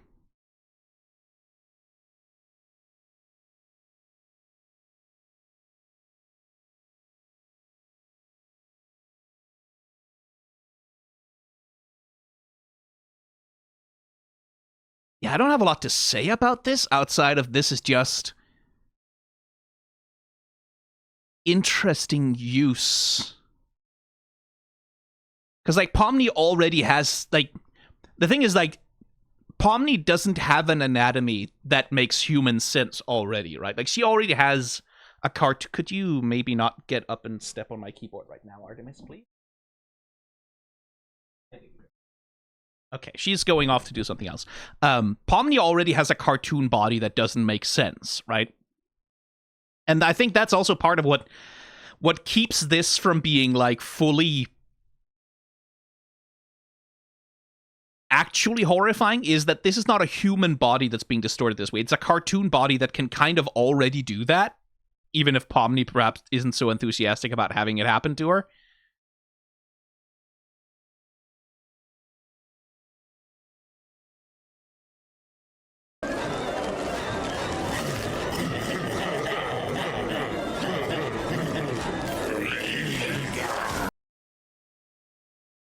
So it's like, it's walking the line where it's definitely horrifying. It's definitely scary, but it's also not quite as turbo fucked as it would be if it was like a real human body that was doing it. Hey! You get out of her, you damn evil soul! How's your wife, Kinger? Hey! You alright there? No. I'm guessing the souls are attracted to living things. Just want a vessel to be able to leave with. Man. 7 years of computer science for this, huh? Why? 7 years of computer science for this, huh? Science for this, huh? Why? Every day I spend here is one nightmare after the next. I knew it would end up like this. He just wants me to suffer. I really am in hell. Don't say that. You're not in... Well, I guess we are technically in... Forget about that. How about we just relax for a bit while nothing's chasing us? And isn't, like, Kinger is introduced as the most unstable of the crew.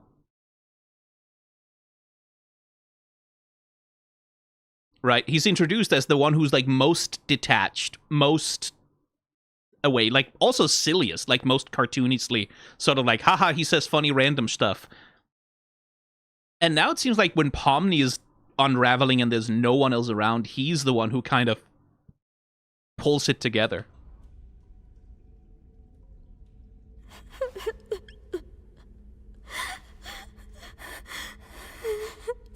It was my fault we went down this path, wasn't it? I'm really sorry for that. Why have you been acting so different lately? I have, haven't I?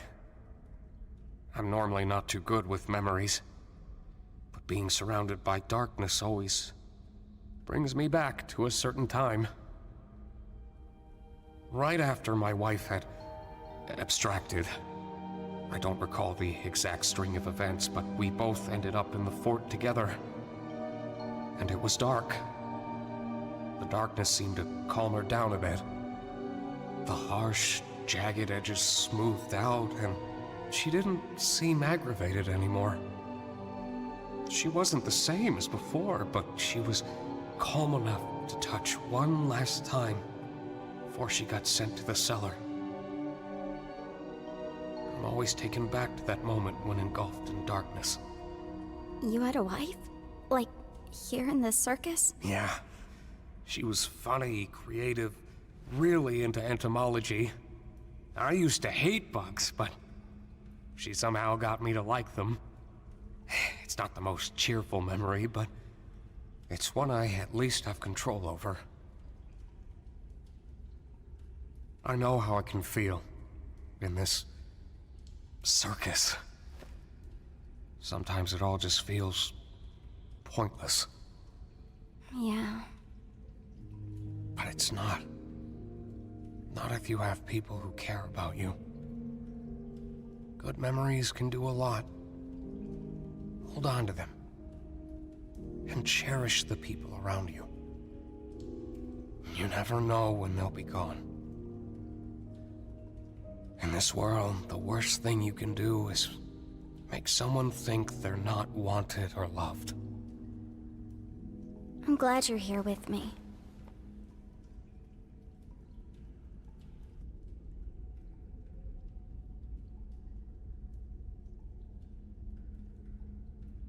You know, I've been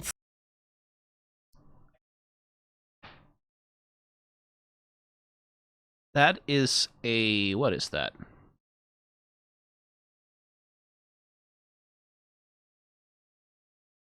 That's a 10-second silence.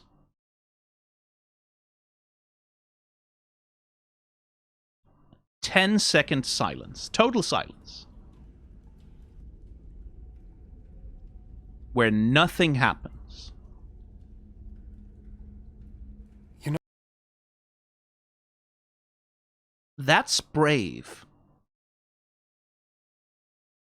Like, especially in the context of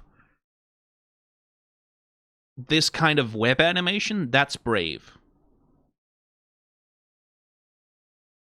I can count the number of movies or TV shows on one hand that I've ever seen be brave enough to have a 10-second total silence to just let the audience sit with something. That's really rare. Especially in the age of the attention economy. Especially, like, Netflix would never, ever, ever in a million years. I mean, maybe if for the right project, but, like, generally, like, if you watch Netflix animation, we did K-pop Demon Hunters the other day. That movie doesn't stop for a second. Like, not for one fucking fraction of a moment does it stop. Because for platforms like Netflix, they anticipate, they count on, they make their content from the assumption that half the audience, or more than half the audience, is going to be on their phones at the same time. That they're going to be on their phones, that it's going to be running on a tablet or a TV in the background somewhere, that someone's half watching while they're doing something else. And the whole game is to keep people engaged, maximally engaged at all times, right? So it's rare to get something like this. I'm glad you're here with me. Where, like, we've had some emotional insight into Kinger. Some pretty strong emotional insight into him. And now, as the audience, you just get to sit with it. What I was anticipating, like, what I was waiting for this whole time, I was waiting for a joke. Right? I was waiting for them to go, Oh, actually, I'm thinking about bugs right now. Like, I was waiting for them to either undercut it with a jump scare or have Kinger say something stupid. Right? You know, I've been thinking about that last tape. He said, the next breath you take down there will be your last. Maybe we can get through if we don't breathe. I'm not very good at holding my breath. Well, how about we try not thinking about it?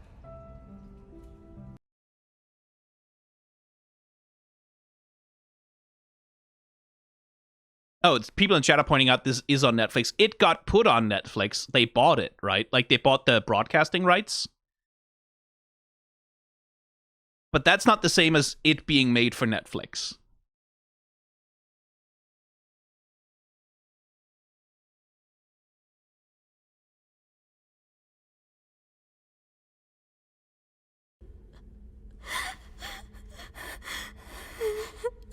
It was my fault we went down this path, wasn't it?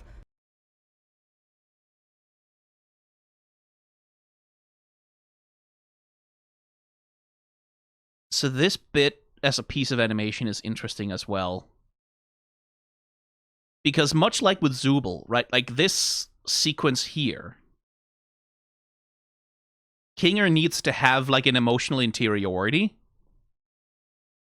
and a certain subtlety to him to communicate like the emotional weight of what he's saying.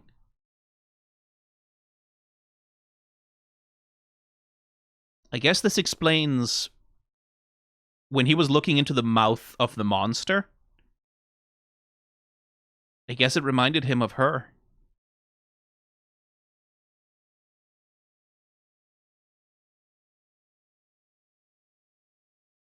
So, like, there needs to be a certain subtlety to the way that he's animated to allow for the expression of those feelings in a way that doesn't feel cartoony, right?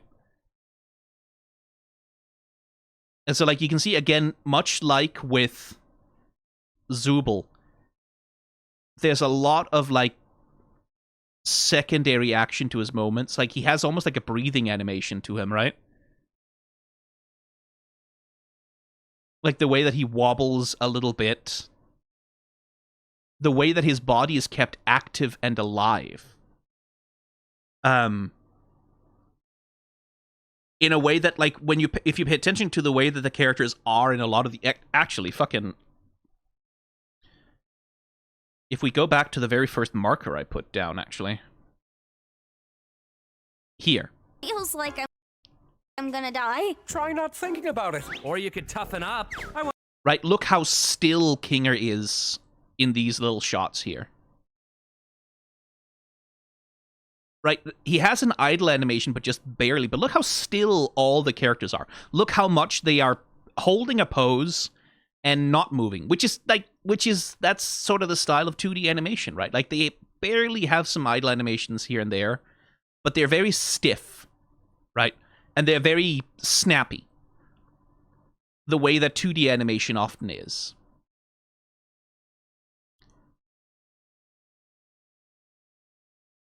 And then we go here.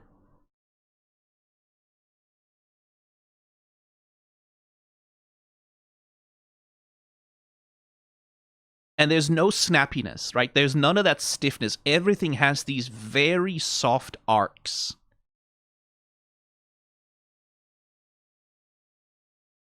And these little micro adjustments of Kinger's body here, for example, right? Like the little twist away that emphasize, like, and this little the chuckle, right?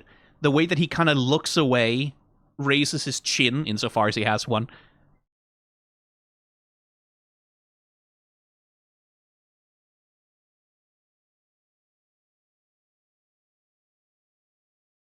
Like the little tiny motions of his hands.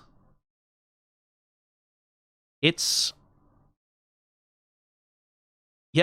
like, it's a very different style of animation to get the emotional content of what he's expressing across.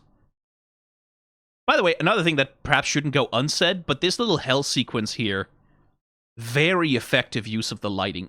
kind of risky use of the lighting almost. If we zoom in here, you see this banding, right? I have downloaded the 2K version of these videos that they were in or out in. But you can see this is YouTube's compression trying to handle darkness. Video compression on the internet is extremely bad at handling dark areas. Like, there just aren't enough colors. There isn't enough. Like, when they compress the video to reduce the amount of data it takes up, the areas that they tend to crunch in lighting, like they tend to crunch in the data compression and really just suck all of the data and detail out of, they tend to be dark areas, which is where you get this extreme color banding that makes dark content often really difficult to show properly on YouTube. It's a problem that I have with my boss designs of Elden Ring series, which, like, those games are often very dark, and sometimes on YouTube that just looks absolutely fucking terrible with the fucking amount of color banding that there is. They've handled the lighting on this show really well to make the scenes look very dark, but bright enough that they can also look relatively crisp.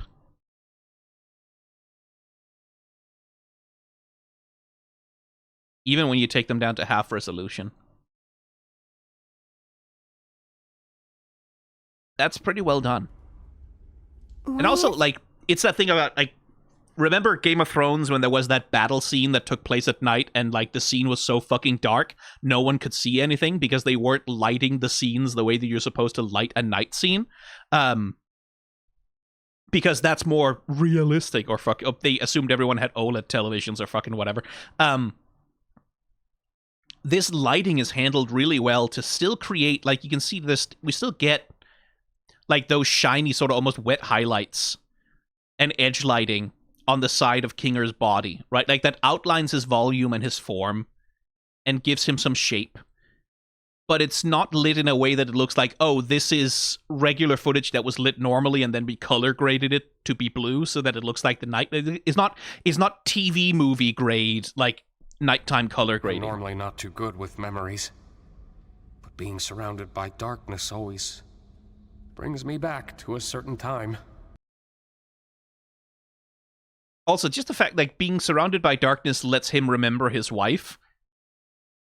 He had the pillow fort before then, but this makes a certain degree of sense out of why he holds on to the pillow fort as a thing to stay in. Right after my... Speaking of lighting, by the way, fucking chiaroscuro happening over here. Abstracted. Or chiaroscuro. I don't recall the exact string of events, but we both ended up in the fort together. And it was dark. The darkness seemed to calm her down a bit. The harsh, jagged edges smoothed out, and she didn't seem aggravated anymore. She wasn't the same as before, but she was calm enough to touch one last time. And to touch her without himself becoming abstracted or infected with the abstraction the way that Pomni did with Kaufmo.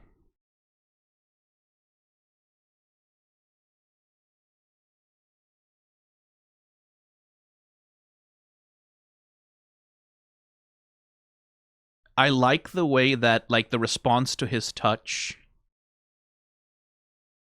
One eye, like the eyes sort of in sequence see it, but once they all see it, they respond simultaneously by closing. And like the little lean, right? That she's leaning into the touch.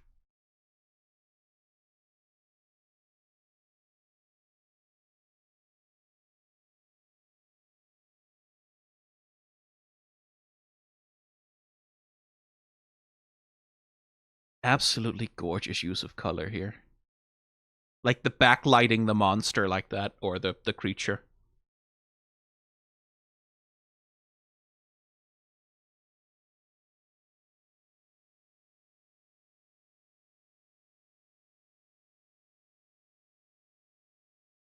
It's like a heartbeat.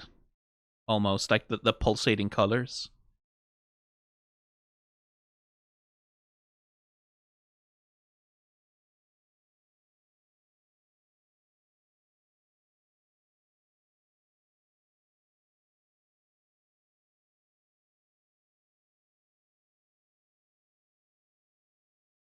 And again, a little bit of that question of what does it mean to be a person, right?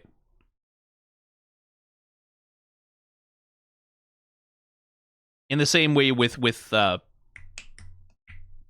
Gummy Goo, right? Like that thing of like, he's an NPC, he's not a real person, we can destroy him, it doesn't matter. Like, this is not real. Like, as unceremoniously as Kane disposed of Gummy Goo is about as unceremoniously as he disposed of Kaufmo. Like, he didn't destroy Kaufmo, but just like, oh yeah, open up a hole, throw him away into the basement.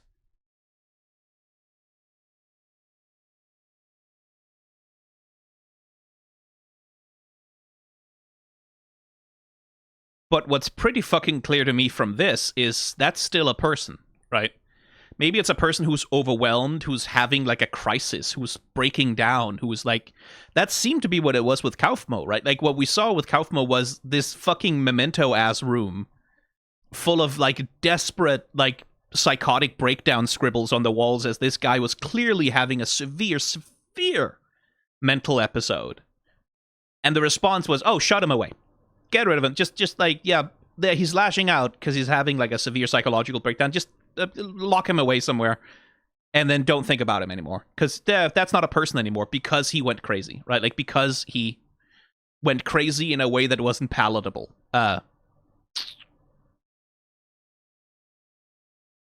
It begs a question or 10, doesn't it? Calm enough to touch one last time before she got sent to the cellar. I'm always taken back to that moment when engulfed in darkness. You had a wife? Like, here in the circus? Yeah. She was funny, creative, really into entomology. The little neck touch, she was funny, creative, really into... You can tell that he finds that so attractive about her. That she loves entomology. You can say, oh man, she was so into entomology. Like, oh. Really into entomology. I used to hate bugs, but she somehow got me to like them. It's not the most cheerful memory, but it's one I at least have control over. I know how it can feel in this circus. And still, like, the animation choices here, right? Like, that we cut to this wide shot. And still, Kinger's animation style here is so subtle, right? Like, it's still not overblown. It's still not wild. It's still just little gestures. Even though, like, when you zoom out, you might want to make them bigger just to make them read better. Yeah. But it's not. Not if you have people who care about you. Good memories can do a lot. Hold on to them. And cherish the people around you. You never know when they'll be gone. In this world, the worst thing you can do is make someone think they're not wanted or loved. I'm glad you're here with me.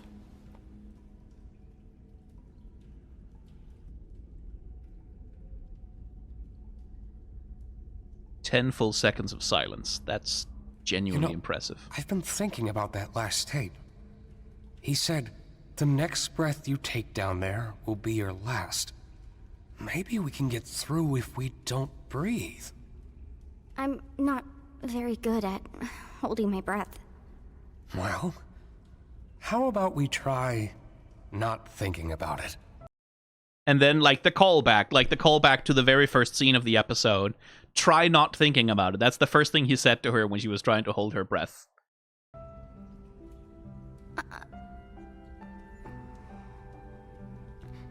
If we leave and we go back to the circus, you're just gonna go back to being crazy. You're not gonna remember any of this, are you? Don't worry about me.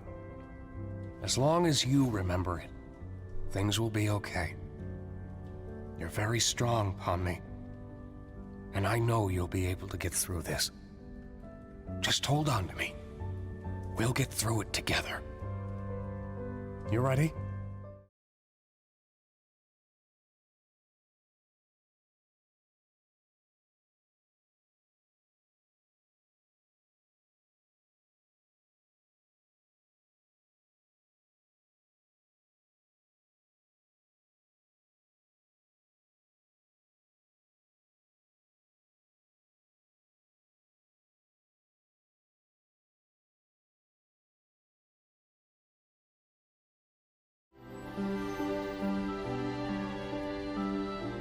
That is very, Oh, Pomni, Kinger! very, very Are you guys pretty. okay?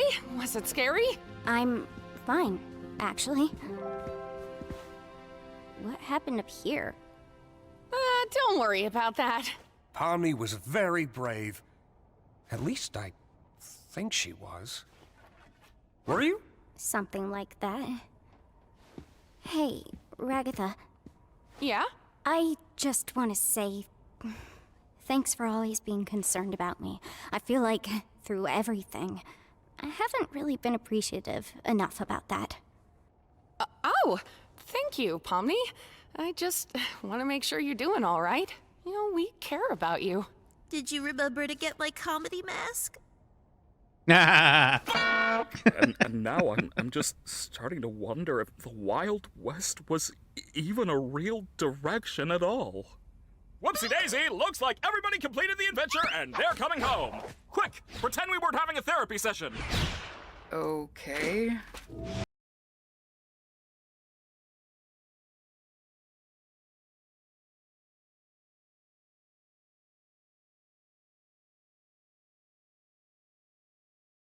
It looks like Zooble was trying to character design themselves. It looks like they were trying to come up with a body that they like. That's what it looks like to me anyway. These looks like character design sketches. Welcome back, my meowing milkmaids. Don't call them that. Don't ever call us that again. Yeah, no, I'm with Jackson on that one. So what was it like being stuck with the nutcase? It wasn't that bad, actually. And you can see that that annoys Jax, right?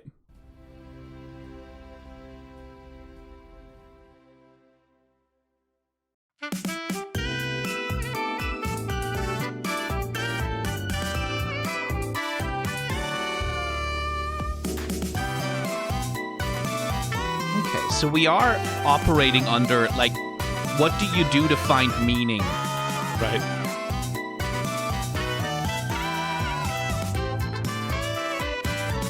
What do you do to find meaning when... Oh, they made a puppet of the fucking horrifying monster. Okay.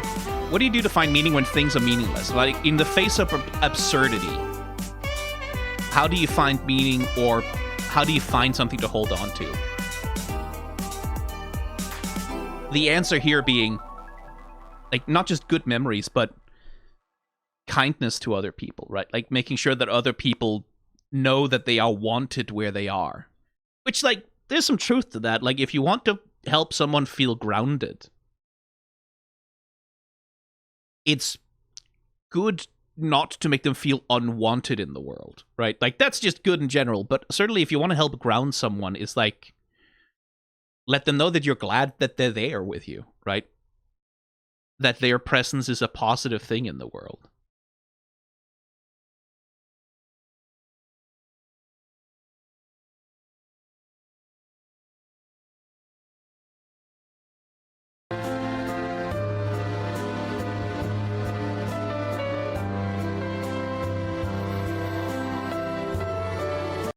Very nicely done with the setup and payoff here. Like, oh yeah, he glows when he holds his breath. Oh right, there it is.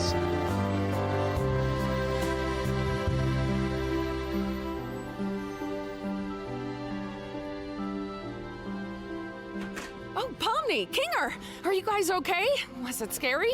I'm fine, actually.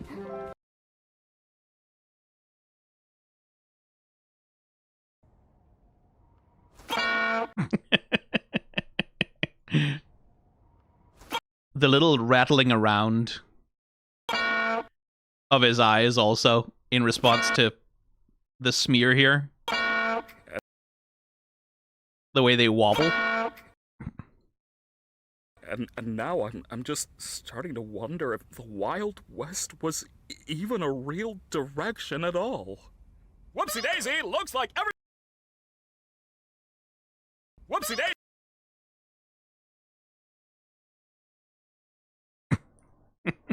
Snow. Whoopsie daisy, looks like every breath. Yell snow, looks like yell snow, looks like snow, lee, looks like snow, lee, looks like snow, lee, looks like snow, lee, looks like yell snow, lee. Hold on a snap. even a run of even a run of even a run of even a real boy run of a real boy run and a real boy real oh access boy Evie was so wild was so Thing like that, yeah, like that. Hey, Rita, yeah, I just want to say thanks for always being kind about me. I feel like I have to do everything. I haven't really been appreciative of that. Oh, thank you, Bonnie. I just want to make sure you're alright. We care about you. Did you ever get the coffee mask? wow very no winners no I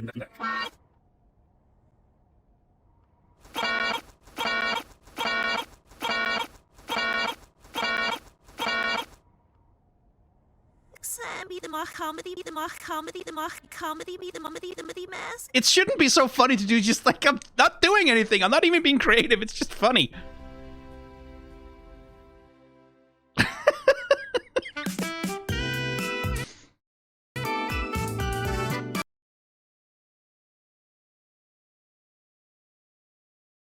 But yeah, like, that seems to be the central thing the show is driving at, right? Like, this thing of, again, which if it's running on existentialist themes, this thing about like if the idea of like Sartre had this idea that hell is other people, right? That like if you put a bunch of people, flawed, fucked up, like messed up people together in a room for long enough, then they will start torturing each other just because the way that human beings are, like, inevitably rubs up against, like, the flaws we have. Like, that's oversimplifying Sartre by a lot, I know, but, like, this inherent absurdity of existence, which is, like, a thing that's alienating, which makes you lonely in the world. And the proposed antidote is connection, right? Like, the proposed antidote is, okay, you're stuck in a weird realm with a mad god that is bizarrely obsessed with forcing you to go through video game scenarios about every 12 hours or so. Like, what do you do about that? Well, it's like, you find people to hold on to. Like, quite literally hold on to. Which is the same imagery we had at the end of the previous episode, right? Like, this thing about, like, Pomni sinking down into a dark abyss. Very much like the being thrown into the basement, right? Like, because she's abstracting. What's the thing that keeps you from abstracting? Well, it's that, right? Like, it's the hands of other people reaching out and holding on to you. That seems to be the thematic place that the show is going with it all. Let's see. Time for IMDb.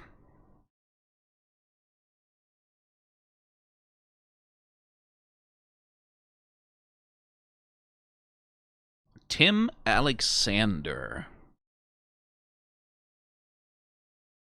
Oh, he's basically got... That's... Amazing Digital Circus was almost...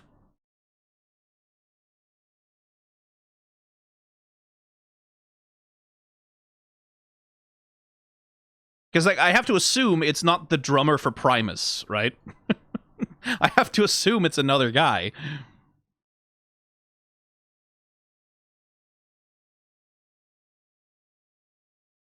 Right?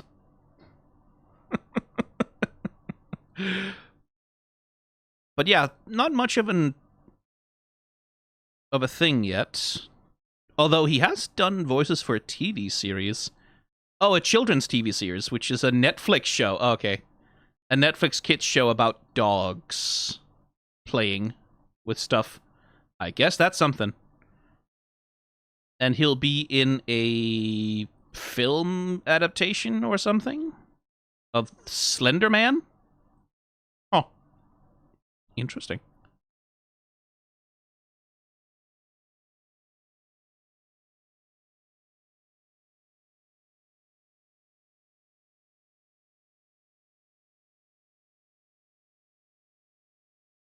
Yeah, Peyton Goodwin, who did the creature, is presumably not a voice actor.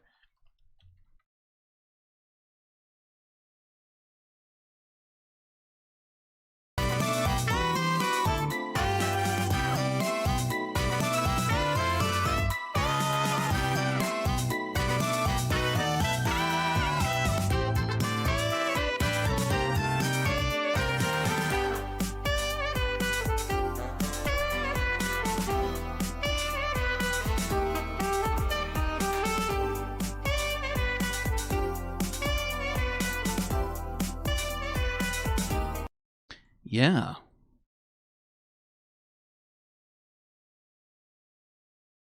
I missed the guest animator?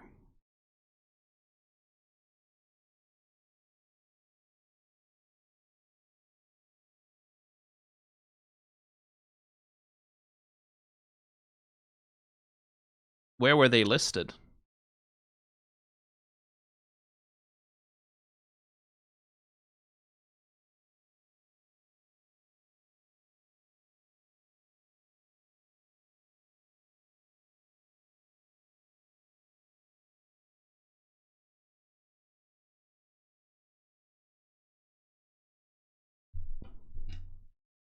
Josh Palmer.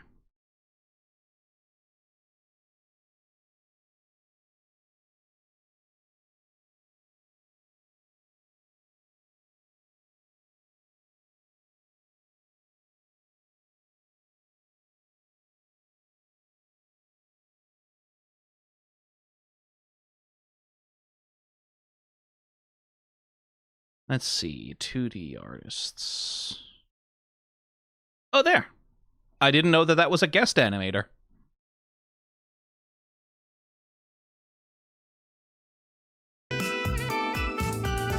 That was the person who did the eyes? Oh, cool.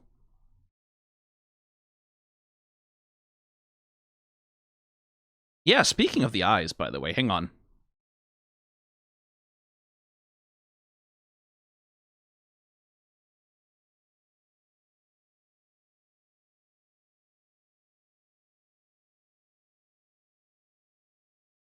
And gotcha! I think I got him. I can't see my hands.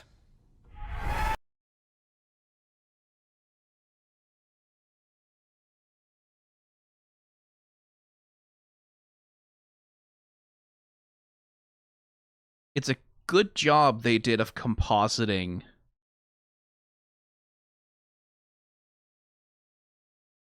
Right? You can see the way that they fade. And there's little things that happen, like, you see how Pomni's bangs that haven't been intersecting with her eyes at any point really before, I think, during this dark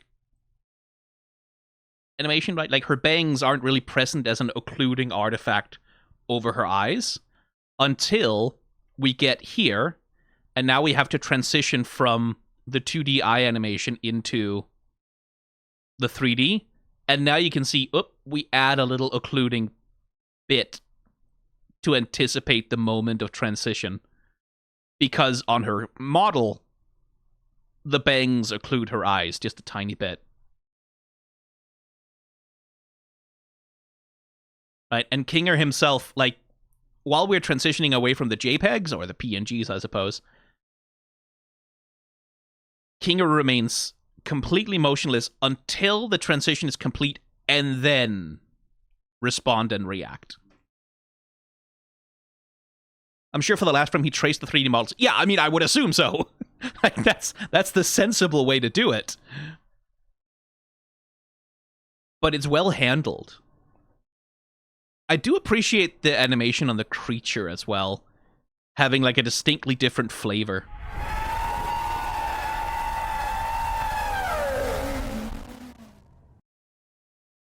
Like, in some ways, it almost...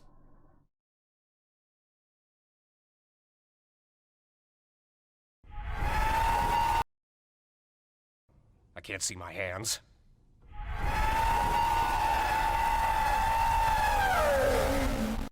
There's an extent to which, like, it is 3D animation, there's an extent to which I wonder if it's motion captured. Like, I wonder if this is like a motion capture, motion processing sort of thing that they then... Could you speak up? I couldn't quite make that out.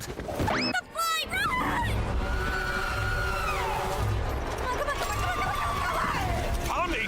I think this might be the creature from the tapes!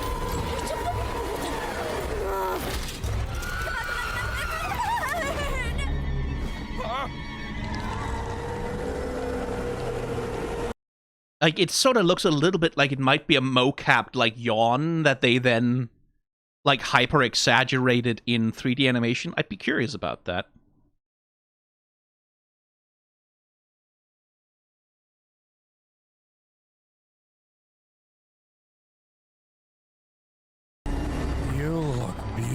Careful, honey. I wonder if that's what he said to her also in the pillow fort.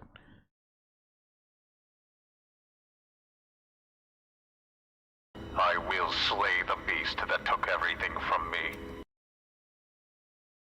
Please don't come alive. Okay, I won't. That's still a very good joke. Looks like we've got 2 shots. Let's make them count. Yeah. Stay behind me.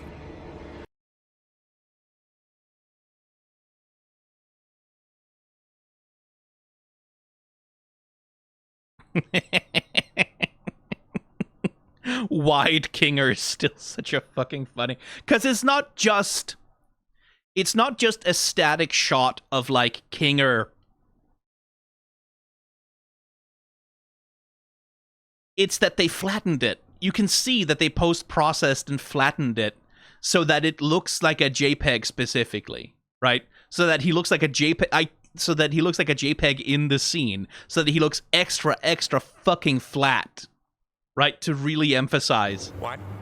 And anyone who brings harm to it will be dragged down into the cold, spiraling pits of hell where my soul resides. I apologize, dear listener. The fact that it had wings with eyes on it too was like, ugh. In order to escape the Hall of the Damned, and your bodies will be my only means of doing so. Now wait. How did he record this if he was in hell? I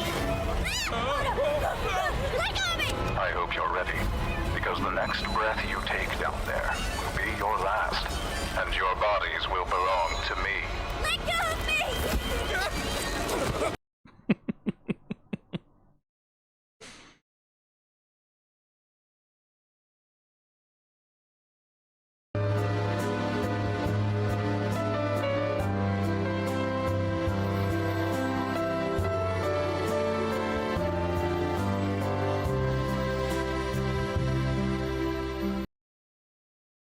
He is in this scene quite literally her light in the dark, right?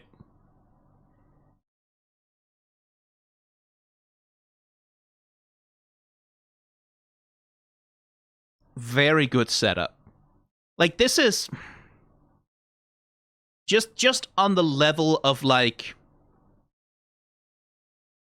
functional storytelling. This is like, it's very good setup. It's very good payoff. Like, to like open the episode, like it's the classic boot drop, right? Like, we open the episode with a silly scene of no particular relevance that feels like, oh, this is just an intro scene until we actually get into what the actual episode is about. But everything that gets set up here, right? Like, in terms of, like, Kinger and the thing, it all is just set up to pay off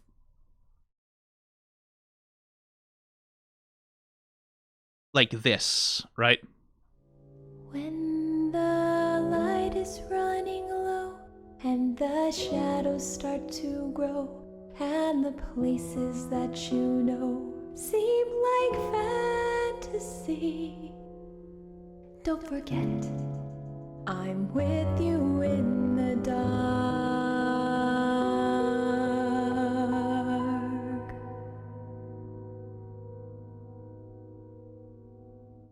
Like that, right? You could basically make a music video out of that. But it's just on the level of storytelling, it's very, very impressive setup and payoff, right? Like, because it's just such solid fucking storytelling structure. It's so self-contained. It's so functional. It's so wasteless. In a way that's like really, really effective and cohesive. I guess the cohesiveness is the thing that impresses me there. It's like, we set up what we need, then we pay it off at the end, and then, like, no loose ends left dangling, except that which is set up for, like, future intrigue. Like, Kinger's wife and what happened to her, the question and the story about that. those would be sort of like, it leaves the threads dangling that are not meant to be resolved yet, but the things that it sets up is all being paid off within the narrative of the structure of the thing, right? Like, so there's no scene that feels wasted as such. Right? There's no scene that feels wasted. It feels like it all adds up to like one cohesive story that isn't relying for its power upon simply the fact of being part of a wider narrative, right? Like, this is not an episode that only works if you watched all the other ones. Like, no, this works cohesively as like an individualized narrative of its own, right? It functions independently as an independent piece of storytelling that's part of a serialized thing, but like, and that's interesting because like in the age of serialized storytelling, in the age of Marvel, like in the age of franchises, that's more rare than you'd think.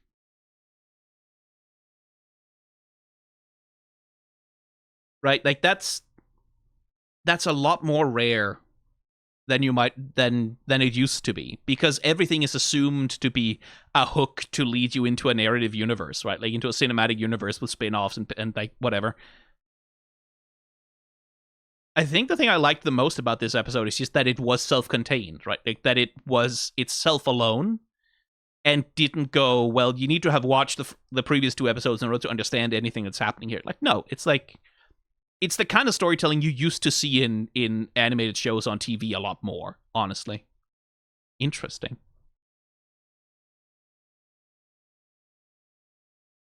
Yeah, this is a good show. Like, on every technical level it can be good. It is good.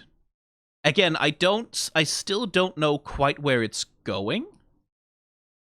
Whatever the fuck is up with Kane, right? Like, whatever... It's more a question of like what it's driving at with what it's trying to do.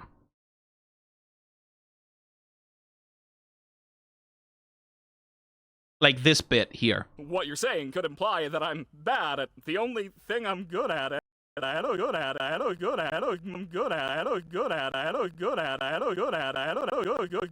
I'm good at it. And I don't that I'm bad. The only thing I'm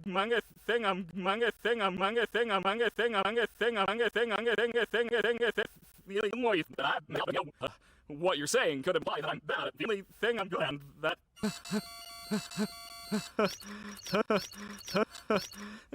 that'd be that'd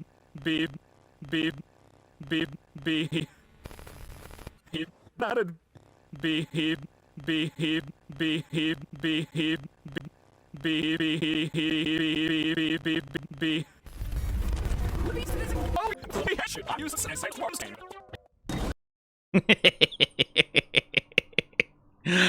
I couldn't help myself. I need to forget that I have those hotkeys before this gets much worse.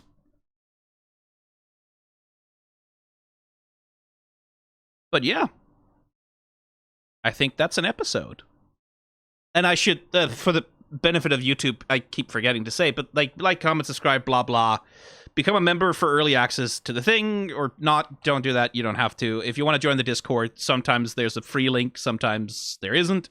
And membership, you get into the Discord, that stuff. Bye!